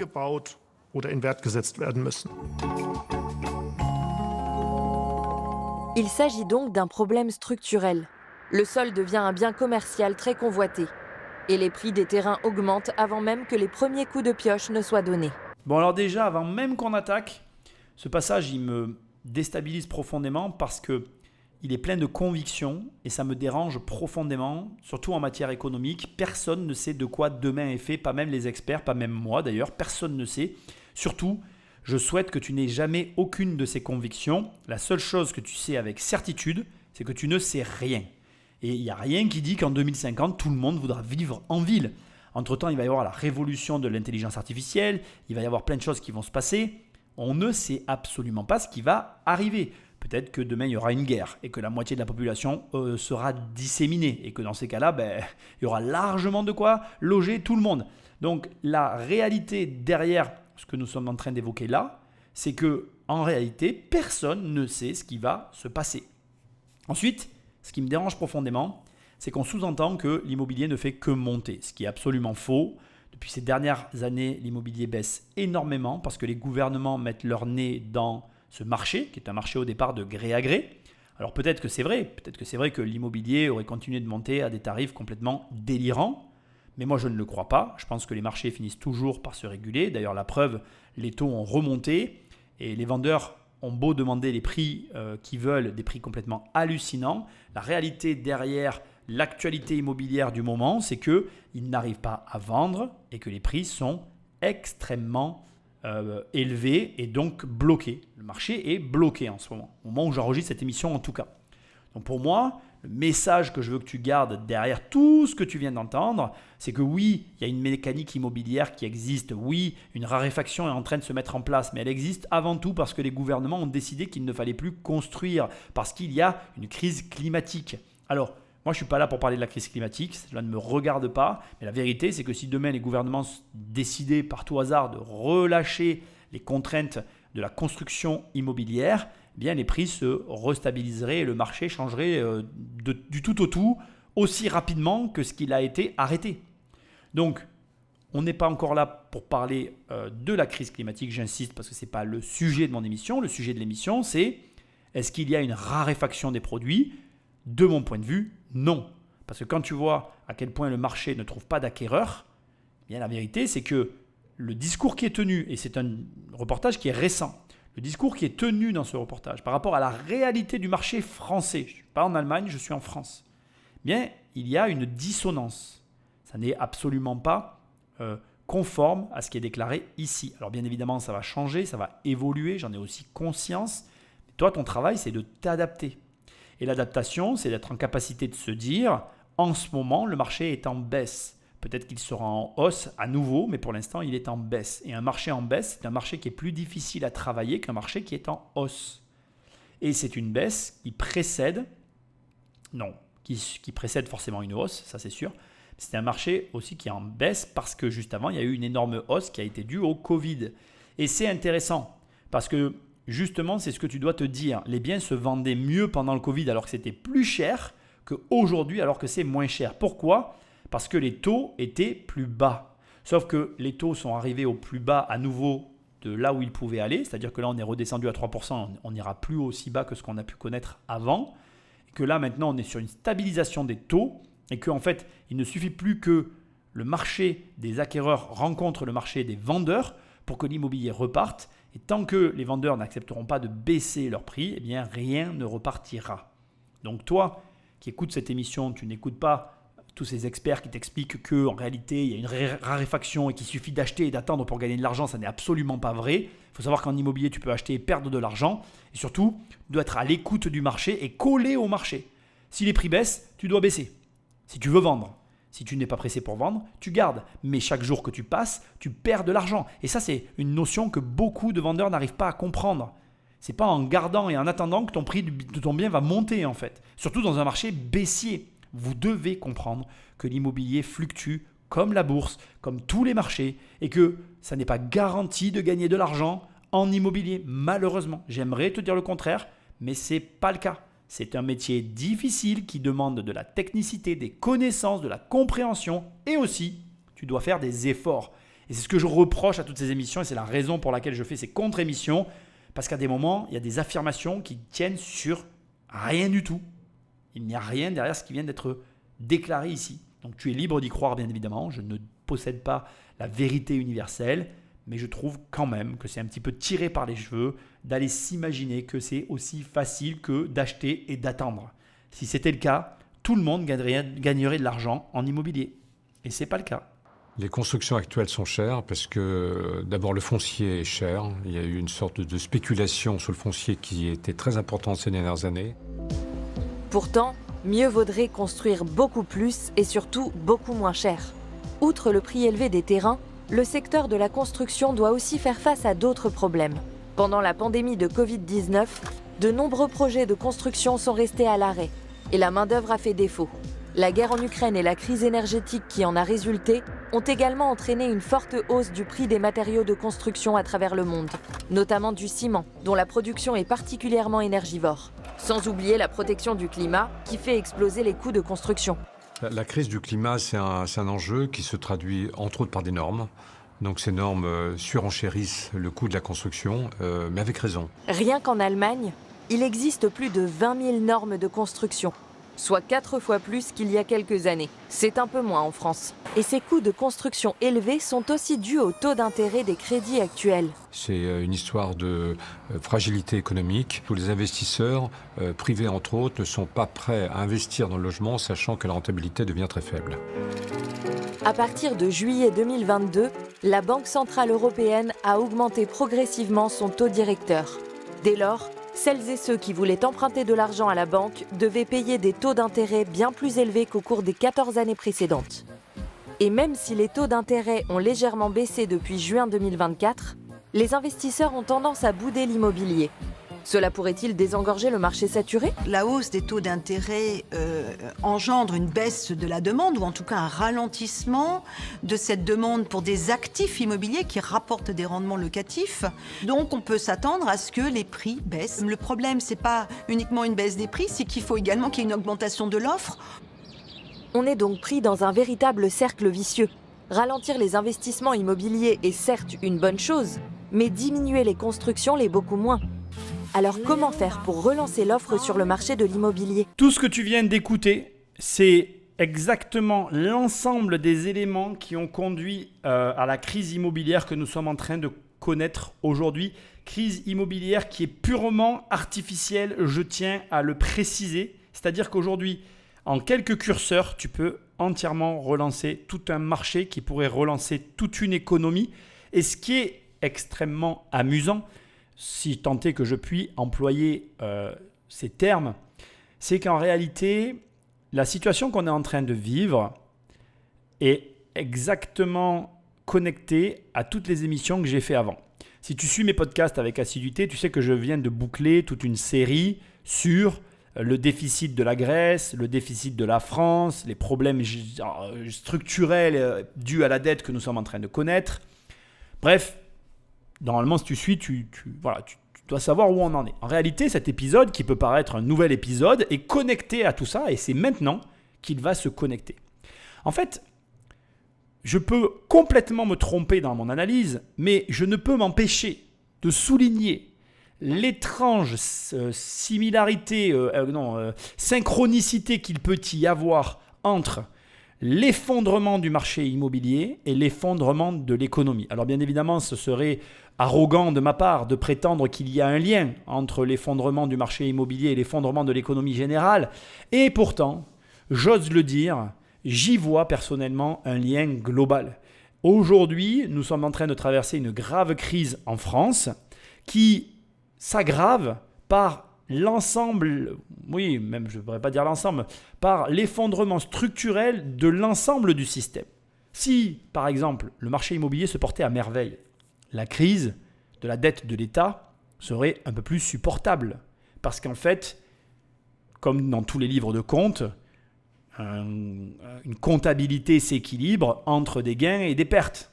Quand il y a beaucoup de gains, même s'il y a des pertes, ça se contrebalance et c'est acceptable.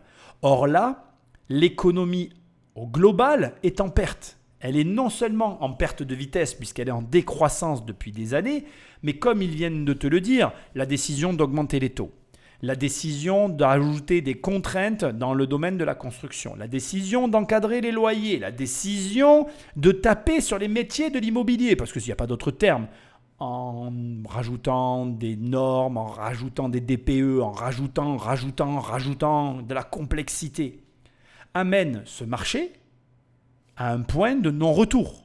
Aujourd'hui, les investisseurs boudent le marché immobilier pour aucune des raisons qui est citée ici. Ils boudent le marché de l'immobilier parce que l'État les oblige à faire des dépenses inutiles qu'ils ne récupéreront jamais. Je vais t'expliquer parce que je n'ai pas de problème, c'est mon métier. Aujourd'hui, tu achètes un bien dans une copropriété. Les charges de copro ont doublé ces dernières années à cause de la loi climat, parce qu'on te demande d'isoler tes biens immobiliers. On ne sait pas pourquoi, hein. D'un coup il faut que tu le fasses, mais c'est comme ça. Cette augmentation des charges, elle se rogne sur la rentabilité. Il y a toujours quelqu'un qui paye. Les gens ne veulent plus. Les gens ne veulent plus payer. Parce que le problème, c'est que les travaux qu'on leur demande de faire, ils ne les récupéreront jamais. C'est-à-dire que tu as des personnes qui vont venir te dire « Ah mais oui, c'est bien, mon logement, il est mieux isolé, c'est vachement bien. » Mais sauf qu'en réalité, ces travaux, tu ne les récupéreras pas à la vente. Ce n'est pas parce que ton appartement, tu l'as payé 50 000 euros, que la copropriété, elle te fait faire 25 000 euros de travaux sur ton appart, que tu vas le vendre 75. Ça ne marche pas comme ça, l'immobilier. Ton appart, il vaut peut-être 55 000 et c'est tout. Et les 20 000 que tu as rajoutés, eh bien, tu les as perdus. Et les investisseurs immobiliers, ils le savent. Et ça, ils ne sont pas d'accord en fait. Eux, ça ne leur convient pas du tout. Eux, ils sont là pour une rentabilité et pour offrir à des locataires un service qui est un logement. Or, aujourd'hui, la livraison du produit, elle est contrariée par des normes stupides. Et j'ai pas peur de le dire. C'est stupide. Parce qu'en fait, ce qu'on te demande n'a aucun sens. Ça n'a aucun sens ni pour le logement, ni pour la planète. Exemple, tu as un cumulus qui est parfaitement fonctionnel. Sa durée de vie, elle est encore de 7 ans. Changer le cumulus, c'est débile. Non seulement tu jettes un cumulus qui est fonctionnel, tu en poses un neuf qui est soi-disant plus économique, mais au final, le neuf repart sur une nouvelle période parce que ça a une durée de vie limitée et tu t'es séparé de l'ancien qui aurait pu encore durer plusieurs années. Si vraiment on voulait sauver la planète, si l'enjeu réel derrière les volontés étatiques, c'était de sauver la planète et que tous autant que nous sommes, on pouvait constater que les mesures qui étaient prises étaient des mesures intelligentes qui allaient dans le sens de protéger notre environnement. La plupart des gens seraient en train de militer et de défendre les décisions qui ont été prises parce qu'on constaterait unanimement le bienfait pour la nature. Qu'est-ce qui pourrait permettre que l'on sauve la planète ?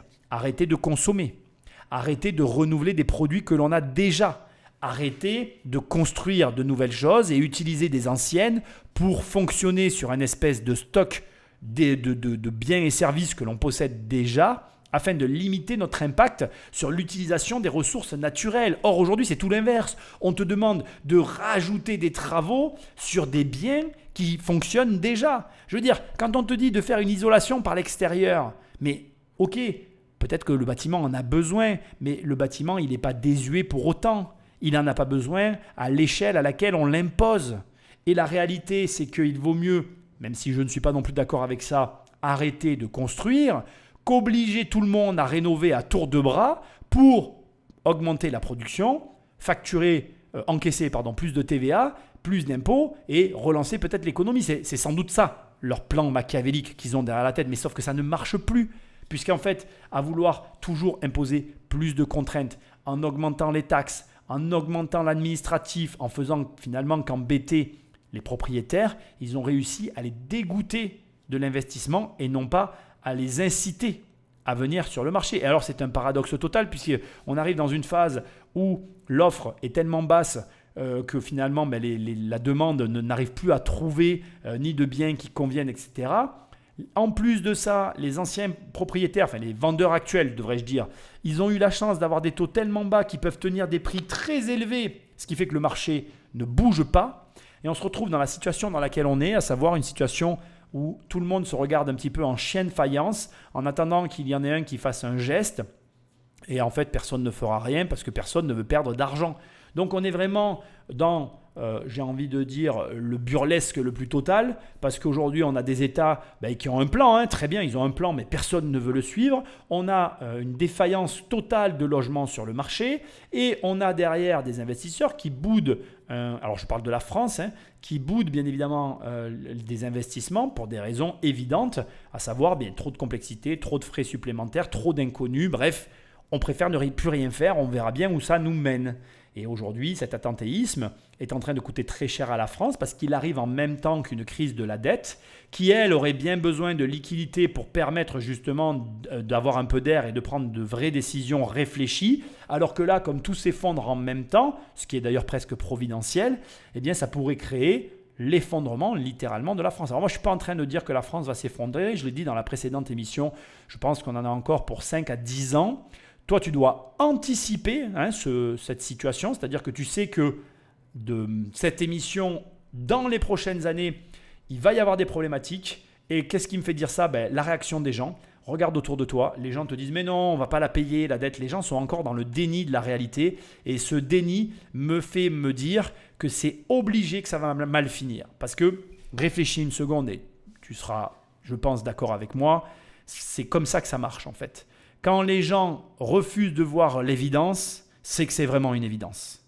C'est ce que j'appelle aussi les secrets dans le business. Dans le business, les secrets sont toujours visibles. C'est fou, mais c'est réel. Regarde par exemple Coca-Cola. Ils ont une recette précise. Elle est visible de tous. C'est-à-dire qu'aujourd'hui, tu sais que la boisson Coca-Cola, ils ont une recette particulière et que c'est grâce à cette recette qu'ils gagnent de l'argent. Ils ne s'en cachent pas. Tu peux savoir, tu pourrais même décomposer le coca et copier la recette pour gagner de l'argent à ton tour. Et pourtant, personne ne le fait. Mais là, c'est pareil. Pour moi, c'est tellement évident. Il y a tellement tout le monde autour de moi qui me dit « mais non, il ne va rien se passer, tu verras, tout va bien aller » que je me dis « là, ça pue ». Tout le monde en parle depuis des années. Les gens font comme s'il n'y avait aucun problème. Donc en fait, il y a un énorme problème. Je suis convaincu qu'il est plus gros, qu'il est énorme. Ça va encore durer parce qu'on est quand même un pays qui a encore des richesses. On est encore un pays qui, on va dire, a la chance de pouvoir compter sur son héritage et que cet héritage lui rapporte encore suffisamment d'argent pour pouvoir reporter l'échéance de la date fatidique. Mais la date fatidique, elle existe et elle va arriver. Je ne la connais pas. J'ai fait cette série d'émissions pour t'alerter. Pour moi, ça ne veut pas dire que tu ne dois plus investir en France. Ça veut juste dire que tu dois investir en France en connaissance de cause, avec un plan établi et avec aussi la conscience que tu vas devoir agir en fonction de cette situation, en fonction du fait que le marché immobilier est en crise, ce qui veut dire que c'est un moment pour acheter, ce qui veut dire qu'aussi aux prochaines élections présidentielles, il y a de grandes chances que ça fasse partie du programme de nos chers prétendants au trône, à savoir relancer le marché de l'immobilier, que tu vas devoir être très attentif aux mesures, notamment aussi au PLF. Donc le PLF, c'est le projet de la loi des finances 2026, parce que ce projet de loi va aussi donner la tendance pour les prochaines années. Et crois-moi, c'est déterminant parce qu'ils ont besoin des flux financiers qu'engrangeait l'immobilier. Aujourd'hui, ils ne les ont plus et ils vont chercher à les retrouver parce que tout ce que tu viens d'écouter atteste de ce que je suis en train de t'expliquer. L'ensemble, la totalité de la crise immobilière qu'on est en train de vivre est liée uniquement à des choix politiques. Ça veut dire qu'une personne revient en arrière, décide de changer ses lois, de changer ses choix, le marché repart instantanément. Baisse des taux, changement des contraintes climatiques sur l'immobilier et l'immobilier repart immédiatement. Donc ça veut dire que le PLF 2026 est un très bon exemple. Si ce PLF 2026 venait à passer, l'immobilier repartirait de plus belle. Donc la réalité, elle est très simple. Elle est que toi, ton travail, c'est de toujours continuer à investir quoi qu'il arrive, tout en restant vigilant sur les décisions que tu vas prendre en fonction des décisions que prennent les hommes politiques sur le domaine qui nous intéresse, l'immobilier. Et à partir de là, tu agis en conséquence. Y aurait-il un moyen de construire plus rapidement ? Quelques idées ont déjà été appliquées, comme le fameux préfabriqué. Mais entre nous, qui aurait envie que celui-ci soit remis au goût du jour ? C'était une ode à un avenir radieux autour de la préfabrication, c'est-à-dire un seul panneau de façade pouvait faire tout un immeuble et l'immeuble faire toute une ville. En réalité, les plaques de préfabriqués sont déjà réexploitées par les urbanistes modernes, qui parlent désormais de construction modulaire. La technique, elle se trouve dans les salles de bain, elle se trouve dans les cuisines, elle se trouve aussi dans les façades où il y a des fenêtres et des systèmes de ventilation assez complexes. Mais on peut imaginer qu'on ait des systèmes beaucoup plus souples qu'à cette époque-là. Autre méthode encore plus rapide que les grands immeubles en préfabriqué, les tiny houses. Ces minuscules maisons montées sur roues connaissent aujourd'hui un franc succès. Seul hic, leur espace de vie très restreint. Mais pour installer ce type d'habitation, encore faut-il avoir un terrain à disposition. Et si on aménageait de nouveaux quartiers quelque part en dehors des villes, comme ça a été fait en Belgique ? La Belgique est probablement le pays d'Europe qui connaît le plus grand désastre en termes d'urbanisation. Dans les années 1970, le pays a bétonné des zones particulièrement étendues. Résultat, la structure urbaine du pays est très dispersée et occupe un espace très vaste, ce qui a engendré beaucoup de problèmes sur le plan social, économique et environnemental. Morale de l'histoire, mieux vaut rapprocher les humains les uns des autres. Bon, là encore, on est vraiment dans le déni de la réalité, hein, j'hallucine. Hein. Les gens qui vivent dans des tiny houses et dans des logements alternatifs, c'est soit très souvent par choix de vie, sur lequel d'ailleurs on ne peut pas discuter parce que c'est subjectif et que donc c'est un choix personnel et puis voilà, soit par des raisons fiscales. Il ne faut pas se voiler la face. Aujourd'hui, avoir une maison avec l'impôt foncier qui va avec, ça coûte extrêmement cher. Et tu as des gens qui ne peuvent plus payer tout simplement. Ce n'est pas plus compliqué que ça. Après, il y a bien d'autres raisons, on va dire là encore exceptionnelles, qui d'ailleurs ne méritent pas d'être citées dans un podcast, donc on ne va pas s'étaler. Moi, simplement, ce que je veux dire, c'est que là encore, on est face à des décisions qui ont été prises par des hommes politiques. Ok, en Belgique, c'est un désastre, mais en attendant, on essaye quand même de loger des gens et ça reste nécessaire. La finalité derrière tout ça, c'est que en fait, on essaye de refaire les choses alors qu'elles fonctionnent très bien telles qu'elles sont au départ. Ce que je veux dire, c'est qu'on a beaucoup d'hommes politiques qui veulent mettre leur nez, rajouter leurs pattes parce qu'ils veulent justifier de leur salaire. Et ne le prenez pas mal si jamais vous m'écoutez, mais parfois, le mieux à faire, c'est de ne rien faire. Et je le pense. Je pense que l'immobilier, c'est quelque chose de relativement simple, qui ne demande pas beaucoup de modifications dans la simplicité de sa structure. Usus, fructus et abusus. C'est d'ailleurs pour ça que ces termes juridiques représentent si bien l'immobilier, parce que c'est ce qu'attendent les gens de leur immobilier. Ils veulent pouvoir en user, en tirer le fruit et pouvoir faire ce qu'ils veulent avec, parce que c'est à eux. Et point. Et quand tu commences à mettre des contraintes comme des DPE et toutes ces règles et rajouter des bornes de zonage pour dire « Ah ben là, tu n'as pas le droit de faire ceci, tu n'as pas le droit de faire cela », ben en fait, tu gonfles tout le monde en fait. Voilà, c'est ça la vérité. On pense tous pareil. Et en plus, très souvent, beaucoup de ces lois sont inapplicables. Donc, à quoi bon ? À quoi bon ? Et c'est le malheur. Et d'ailleurs, bon, on ne va pas s'étaler là-dessus. C'est pas très grave puisque de toute façon, c'est le pays dans lequel on se trouve qui a décidé de se comporter de la sorte. La réalité, c'est que c'est pas la peine de, je dirais, voilà, se râler, insulter ou s'énerver après ces décisions. La réalité, elle est simple. Qu'est-ce que tu fais pour en tirer, encore une fois, parti ? Voilà, moi en tout cas aujourd'hui, tu le sais, je ne m'en cache pas. J'oppose la propriété à la location parce que je me rends compte que la location, elle amène un confort que n'amène plus la propriété. Et dès l'instant que je tiens ce discours, il y a un malaise parce que ce n'est pas normal que mon impôt foncier, qui devrait être raisonnable et me permettre d'occuper ma maison, devienne un poids équivalent à un loyer. Et à partir de là, tu te poses des questions sur la propriété en elle-même. Donc voilà, c'est tout. Donc du coup, tu as des personnes qui choisissent des logements alternatifs parce qu'ils ne veulent plus se heurter à ces problématiques qui n'ont ni queue ni tête et pour lesquelles de toute façon, il n'y a pas de solution. Voilà. La finalité, c'est que toi, tu dois simplement y réfléchir, trouver ton intérêt, mais surtout, au-delà de l'intérêt, la situation qui te convient le mieux et qui te met dans un état psychologique favorable pour mener tes affaires. Ce qui compte, c'est que tu sois capable de mener tes affaires et que en réalité, les choix que tu t'imposes soient des choix qui te mettent dans une situation confortable pour continuer d'avancer dans la vie, dans ta famille, dans ton business et dans tout ce qui fait que tu sois heureux, tout simplement. Continuer à bétonner le paysage n'est pas la solution. Une ville ne doit pas grignoter trop de terrain. Mais alors, où construire de nouvelles habitations ? En réalité, la plupart des villes disposent de suffisamment de logements vacants ou très peu utilisés. Pardon ? D'innombrables personnes cherchent désespérément à se loger alors que des immeubles entiers sont vides ou sous-utilisés ? Il faut savoir que dans une région comme Paris, pas loin de 30% des bureaux risquent d'être vides, ou par obsolescence, parce qu'ils ne sont plus qualitatifs, ou bien changement du mode de travail. Bien sûr, les bureaux et autres espaces commerciaux vides pourraient être transformés en zones résidentielles.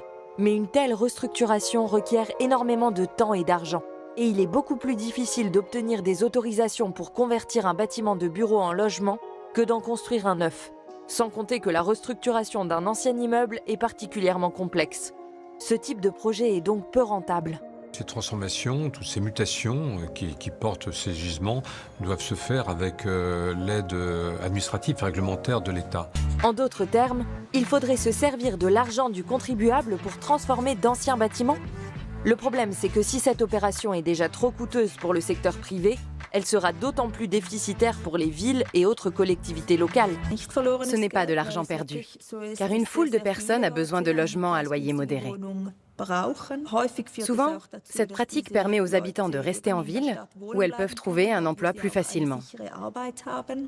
Pour les communes, il s'agit certes d'un investissement initial conséquent, mais sur le long terme, celui-ci s'avère rentable, car il engendre une forte baisse des dépenses sociales. Ce qu'il y a de bien avec cette émission, c'est qu'on termine avec le problème. Le problème, tu viens de le voir là.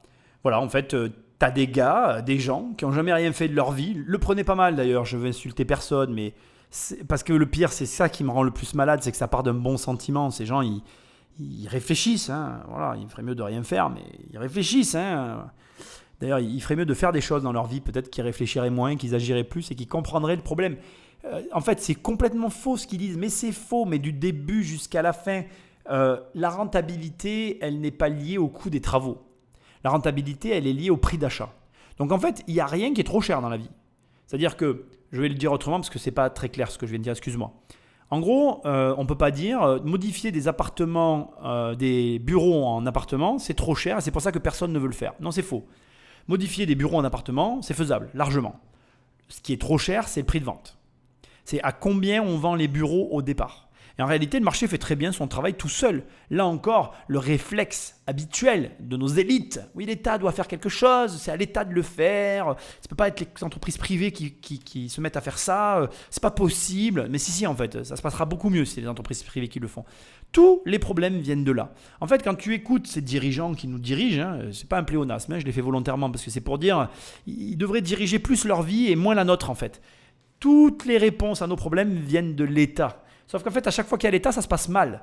Donc en fait, normalement, une personne normalement constituée, quand elle reproduit toujours un même comportement qui aboutit toujours à un échec, normalement, tu finis par arrêter de te comporter pareil. Je ne sais pas pourquoi. Nous, c'est l'inverse. Nous, ça se passe très mal. Chaque fois que l'État se mêle de quelque chose, ça se passe très mal. Mais l'État continue. Voilà. Depuis 50 ans, c'est comme ça. Et on s'étonne que ça ne marche pas bien. Et en fait, tu le vois là, le problème. Je veux dire, repasse-toi le passage autant de fois que tu veux. Tout se résume là. C'est à l'État de faire ça. Non mais à quelle heure en fait ? Non mais pourquoi ? Stop. Allez jouer aux billes, je sais pas. Faites-vous une cour de récréation, puis sonnez la récréation toute la journée, puis ne faites plus rien dans l'hémicycle. Ça sert à rien. Oh, ça me fatigue, je te jure. Je suis là en train de faire cette émission et je me dis mais qu'est-ce que je fous, bordel ? Quoi ça sert en fait ? À quoi ça sert quand j'entends ça ? Et c'est eux qui t'expliquent comment on va devoir gérer la France. C'est catastrophique. Après, en même temps, on va être honnête, tu vois, les mecs comme moi, ils n'en veulent pas en fait. Le problème, c'est ça. Et c'est vraiment ça le fond du problème. C'est-à-dire que on ne veut pas travailler avec des gens comme moi, parce que nous sommes trop radicaux ou radicaux, je ne sais pas comment il faut que tu dises. Tout de suite, on ne pense qu'à l'argent. Mais enfin, à un moment donné, avoir des impôts fonciers qui dépassent les 10 000 euros par an pour une résidence principale, c'est non pas très réaliste, quoi. Tu vois, je veux dire, il y a un moment où ça ne pourra pas monter jusqu'au ciel. Quand les gens ne pourront plus rien payer et que ce sera unanime, c'est-à-dire que de manière générale, partout en France, plus personne ne payera son foncier, on va bien voir comment tout ça va se passer. Donc d'un côté, tu as l'irréalisme total face à l'argent et cette espèce d'abondance, parce que c'est le sentiment qu'on a. Oui, mais l'État va s'en mêler, t'inquiète pas, on va pouvoir le faire, il n'y a pas de problème, on augmentera un peu les impôts, comme ça on pourra tout transformer. Et de l'autre côté, voilà, tu as des mecs comme moi, sans doute trop réalistes, c'est peut-être pour ça qu'on nous aime pas, qui essayent. J'essaye même pas d'alerter. Moi, j'aimerais que les gens déjà commencent à réfléchir différemment parce que c'est triste d'avoir ce genre de raisonnement, je trouve. C'est très égoïste. On pense beaucoup à soi. Et en plus, le pire, c'est que c'est sous couvert de « Ah oui, mais il y a des gens qui n'arrivent pas à se loger, je le fais pour les autres. » Oui, en fait, tu le fais pour ceux qui n'arrivent pas à se loger, mais c'est ceux qui sont déjà logés qui vont payer pour ceux qui ne sont pas logés. Parce que de toute façon, ce n'est pas toi qui payes, dans tous les cas, ça c'est sûr. Donc c'est ça qui m'agace en fait, c'est la manière dont tout ça se goupille, la façon dont on nous le présente et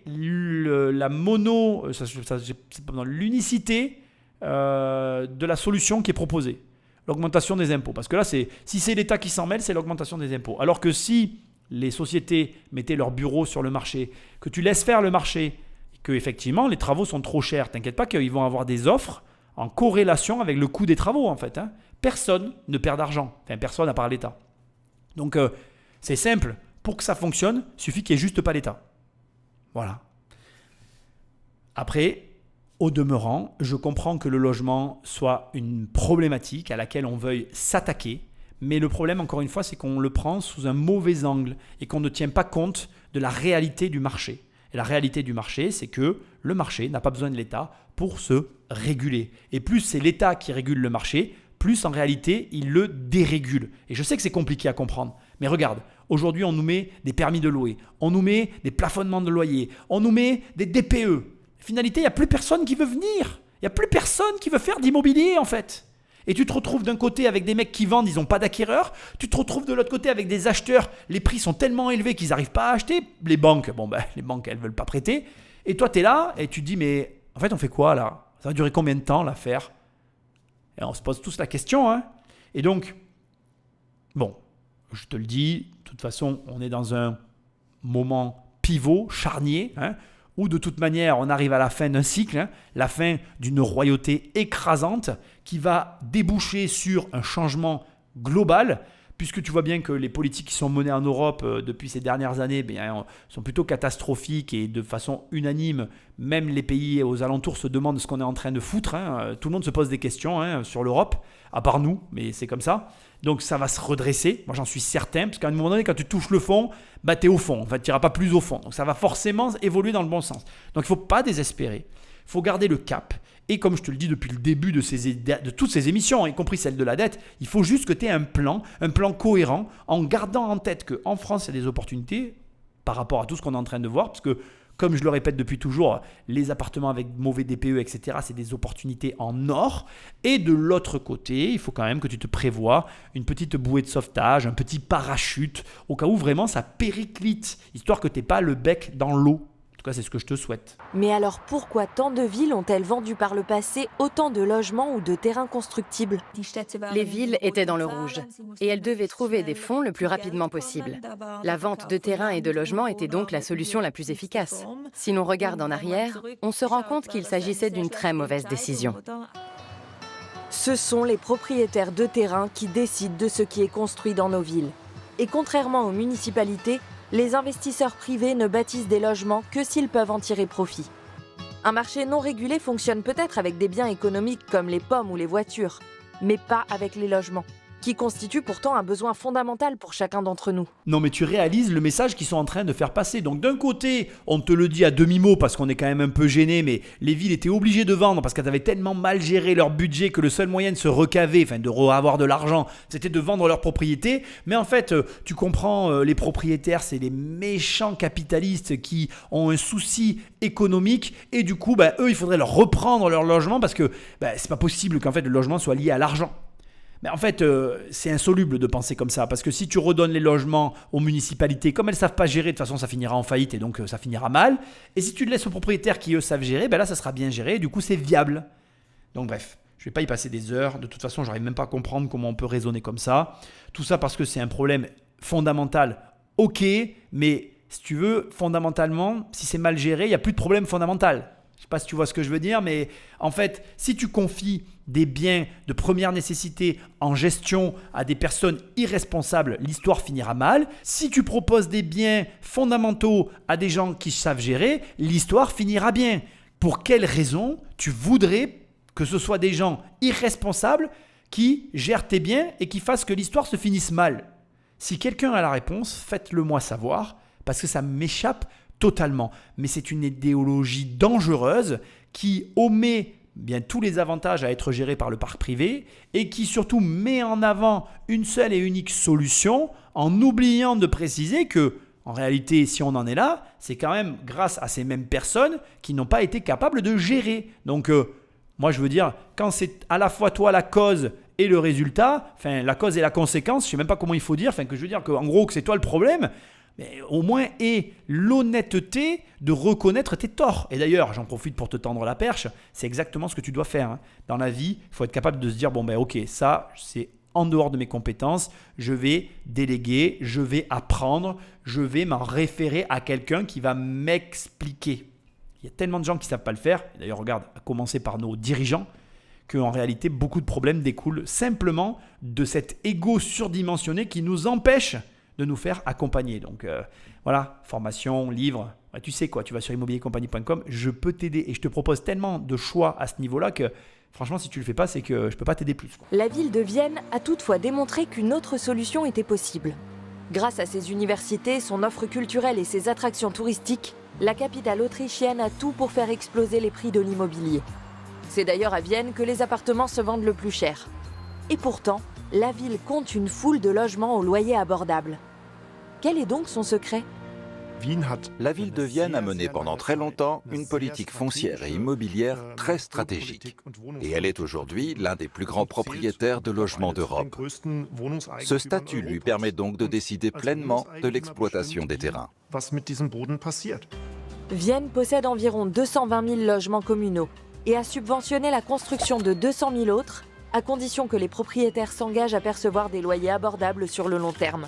La capitale exerce donc une influence directe sur près de la moitié de ses 950 000 logements. Une initiative qui a largement porté ses fruits, surtout quand on compare Vienne à Budapest, où moins de 5% des logements appartiennent à la ville. En Roumanie, Bucarest est logé à la même enseigne. À Hambourg, 130 000 habitations sont louées par la commune. Un bon début. Mais cela ne représente qu'à peine 14% des logements de la ville. D'autres pourraient bien suivre la tendance. Zurich est l'une des communes les plus chères du vieux continent. Pourtant, d'ici 2050, un tiers des habitations aura le statut de logement d'utilité publique. Pour le moment, cela représente environ 25% des logements, ce qui est un chiffre élevé à l'échelle internationale. Toutefois, les problèmes de logement sont loin d'être réglés. À vrai dire, c'est un peu comme si on se battait contre des moulins à vent. Alors bien évidemment, je ne vais pas critiquer la ville de Vienne, mais encore une fois, on prend un cas à part et on en fait une exception. Je vais te déconstruire un petit peu le raisonnement que tu viens d'écouter. C'est très intéressant et je vais t'expliquer comment ils ont réussi à faire ce qu'ils ont fait. Les chiffres qui t'ont été énoncés sont un petit peu faux. Je vais me permettre de les corriger. Il faut savoir qu'aujourd'hui, Vienne possède 50% des logements de sa ville.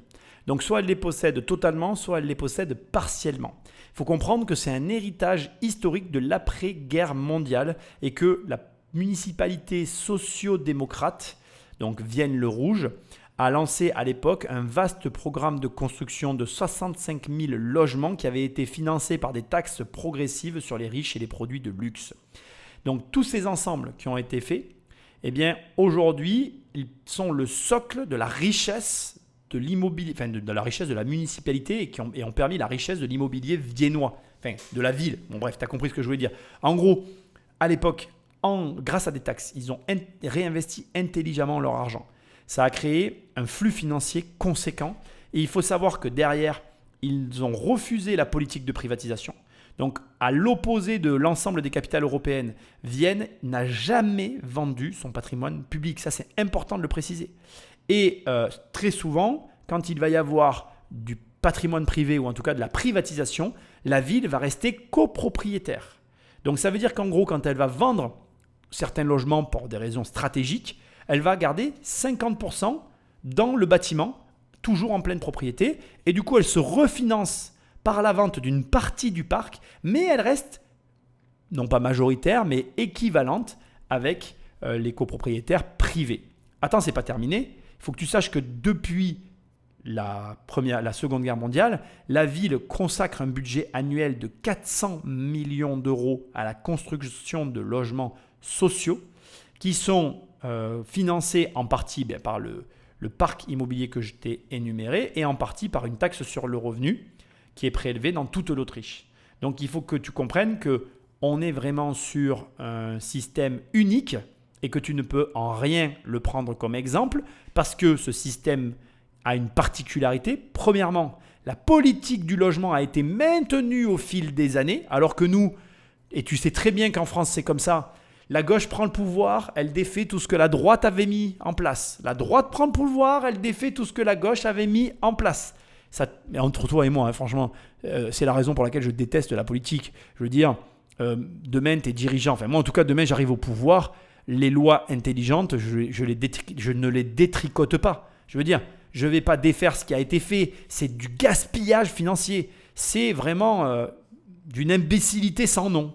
Là, il faut comprendre que depuis la Seconde Guerre mondiale, tous les partis, il n'y a pas eu beaucoup, alors il y a toujours... Alors, je sais ce que tu pourrais me dire. Si tu connais l'histoire, ils ont toujours le parti socio-démocrate au pouvoir. Donc c'est sûr que ça facilite les choses, toujours la même idéologie en place. Donc c'est sûr que ça simplifie les prises de décision. Il n'y a pas cette opposition comme chez nous. Mais tu dois en tenir compte. Et ça m'énerve encore une fois, parce qu'on arrive, on te met ça là, sans te donner de précision. Et après, il y a plein de mauvaises interprétations qui peuvent être faites. Et entre toi et moi, c'est impossible de se comparer à une ville comme celle-là. Parce qu'aujourd'hui, dans toutes les villes d'Europe, ce qui s'est passé à Vienne et en Autriche de manière générale, ne s'est jamais passé ailleurs. Ce que je veux dire par là, c'est que ça fait des années qu'ils ont le même parti au pouvoir et que du coup, il n'y a pas cette opposition et que du coup, il n'y a pas cette petite guéguerre en interne qui fait perdre un temps considérable. Donc après, bon, moi, mon rôle, c'est de t'analyser les choses et de te les faire comprendre.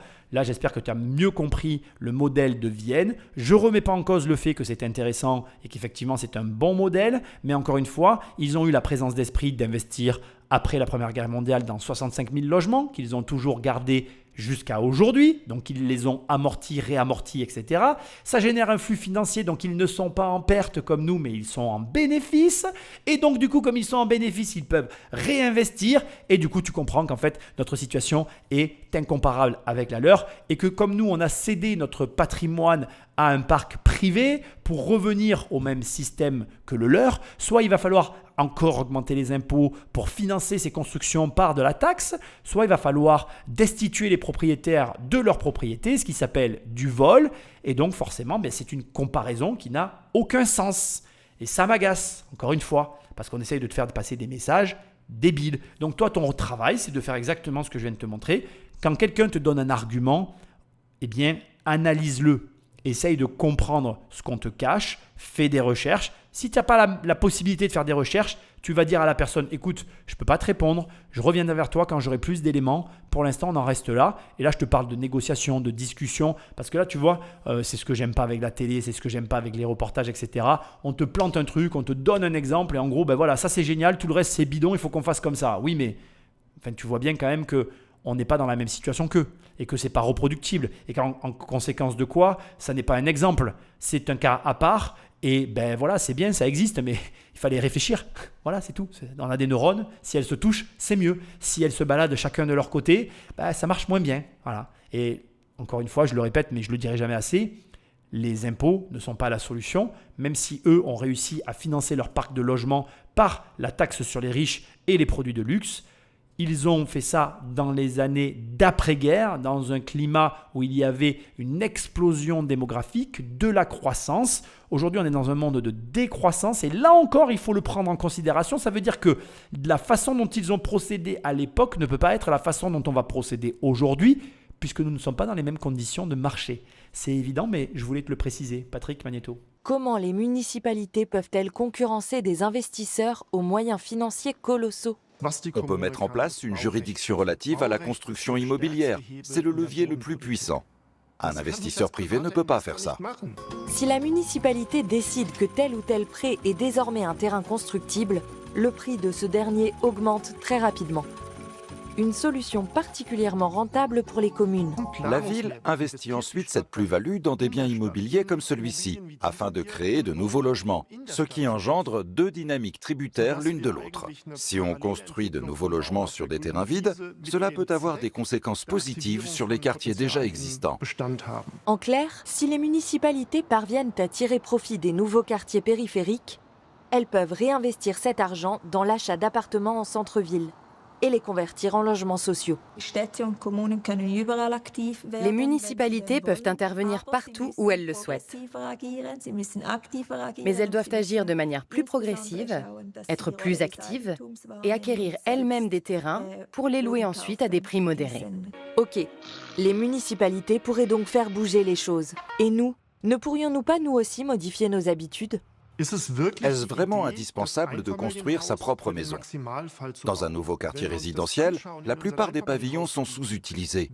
Nous devons donc réfléchir à une autre conception du logement. Mieux vaut d'abord investir dans un petit appartement. Puis, on emménage en couple et on cherche un logement plus grand. À l'arrivée du premier enfant, on cherche encore plus grand. Aux Pays-Bas, une personne achète et vend en moyenne un nouveau logement tous les 7 à 9 ans. Chacun devrait adapter la taille de son domicile à sa situation familiale. Et quand les enfants quittent le nid, on peut racheter plus petit. Cela aurait des effets positifs sur le marché de l'immobilier et permettrait de mieux exploiter le foncier. De quoi aussi limiter l'espace de vie par habitant. En Allemagne, celui-ci s'élevait à 47,4 mètres carrés en 2022. En France, c'est un peu plus de 40 mètres carrés. Beaucoup de personnes âgées ont des logements bien trop grands pour elles. Un thème serait d'être incitatif par rapport à l'idée que quelqu'un qui a vécu avec sa famille dans un appartement 5 pièces et qui se retrouve à un moment de sa vie tout seul, puisse éventuellement déménager avec beaucoup de facilité. Tant que le fait de posséder une maison individuelle restera un idéal dans notre société, cette solution sera difficile à appliquer. Mais pour surmonter la crise du logement, il semble nécessaire de remettre cette pratique en question. Et en réalité, je t'ai fait écouter cette émission juste pour que tu entendes ça. Alors désolé, hein, ça fait 1h45, si t'es encore là, bravo, c'est un petit peu long, mais tu comprends un peu mieux le raisonnement qu'il y a derrière tout ça. Et tu te rends compte à quel point ça peut être pernicieux d'enchaîner finalement des logiques qui n'en sont pas, hein, parce que comme je viens de te montrer avec Vienne étant vraiment la cerise sur le gâteau. On peut scander Vienne tant qu'on veut, si on oublie de t'expliquer l'histoire et de t'analyser comment ça s'est passé, forcément tu vas être d'accord, tu vas dire ah ouais c'est super Vienne et tout, etc. Mais non, pas du tout en fait. Et à la fin on t'explique que non, mais il faut que tu revoies ton modèle et ta liberté alors. Et si tu as envie d'avoir une grande baraque, si je suis seul et que je veux vivre dans 400 mètres carrés, qu'est-ce que ça peut te faire en fait? En quoi tu as quelque chose à dire là-dedans? Et c'est ça qui me dérange. Ce qui me dérange, c'est qu'encore une fois, on essaye de lutter contre le désir des gens. Si tu es un minimum empathique, tu réfléchis à la situation. Alors, je sais ce que certains vont me dire. Oui, mais Nicolas, la nature! Mais quelle arrogance, les gars! Mais quelle arrogance! J'en reviens pas que les humains arrivent à croire qu'on est le centre de l'univers. Je pensais que c'était fini, ça. Je pensais qu'on avait compris, avec l'époque moderne, qu'on n'était pas le centre de l'univers. Je veux dire, à l'échelle de la vie de la planète, quand tu seras mort, je te rassure, la planète, elle ne se rappellera pas de toi. Hein. Personne ne pensera à toi. Hein. On ne se dira pas, c'est Paul, en 2025, c'est à cause de lui et de sa maison de 200 mètres carrés que la planète, elle est morte. La planète, elle mourra bien après qu'on ait disparu sur elle. Je te rassure. Sans qu'on ait eu aucun impact. Désolé pour ton arrogance et le nombrilisme dont tu fais preuve. Je déteste tout ça, en fait. Pour ce que ça implique. Pour l'implication que ça nous donne. Ne serait-ce que pour ça. Je ne remets pas en cause le fait qu'il y ait un changement de climat. Mais de là à prétendre que c'est nous la cause, c'est chaud quand même. Hein. On a une haute opinion de nous-mêmes. Hein. Ouh. Donc bref, on ne va pas parler de ça. Ça peut te faire sourire en coin, je comprendrai d'ailleurs. Mais tu comprends où je veux en venir. Ce qui me dérange, c'est qu'on commence à passer au-delà des limites du raisonnable. On va t'expliquer comment penser. On va t'expliquer comment tu es plus heureux.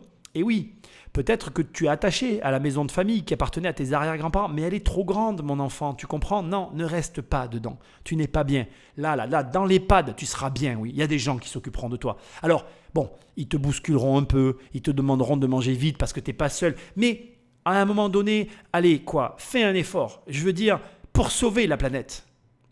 Moi, je crois que, et c'est un peu ce que je pense qu'en fait, on ne doit pas dire aux autres ce qu'ils doivent penser.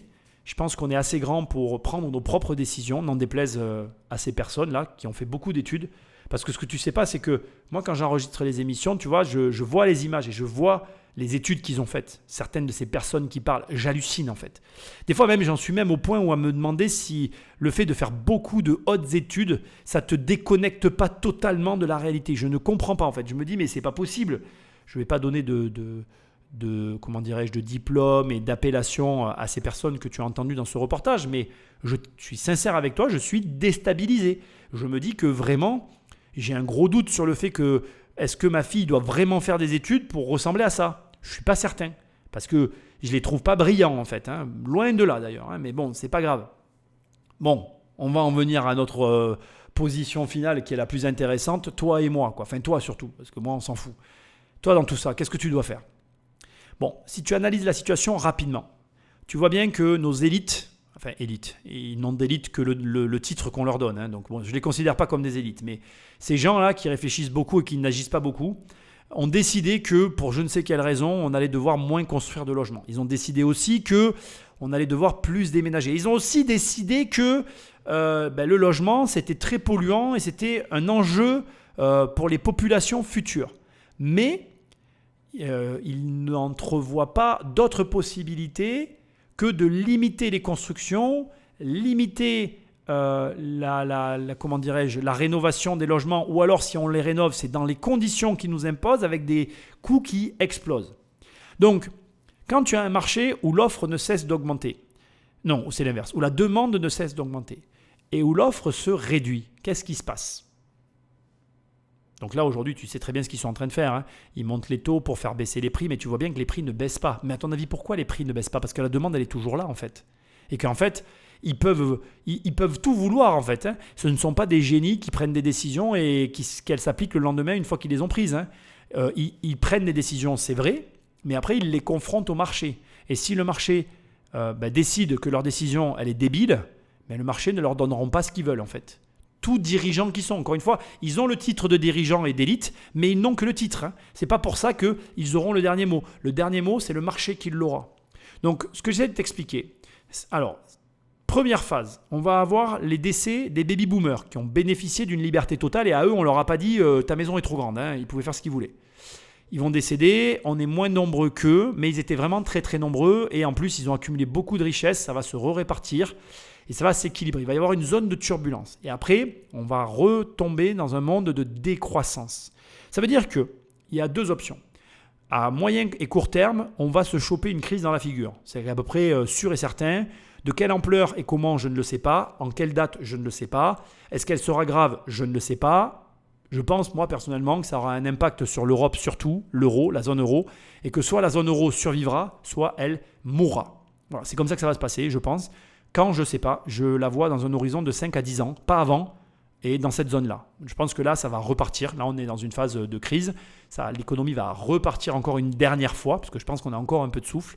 Et je pense que le coup d'après, ça sera peut-être la bonne. Il y aura peut-être encore un coup derrière, mais tu vois ce que je veux dire. On est dans les derniers coups. Je pense que si tu as le même âge que moi, toi et moi, on va le vivre. Ça sera un moment excellent parce qu'il va y avoir plein d'opportunités. Donc, tu dois le préparer. Ce qui veut dire que tu as le temps d'investir, de passer encore une prochaine crise et de préparer la suivante. Et que c'est des magnifiques ascenseurs sociaux.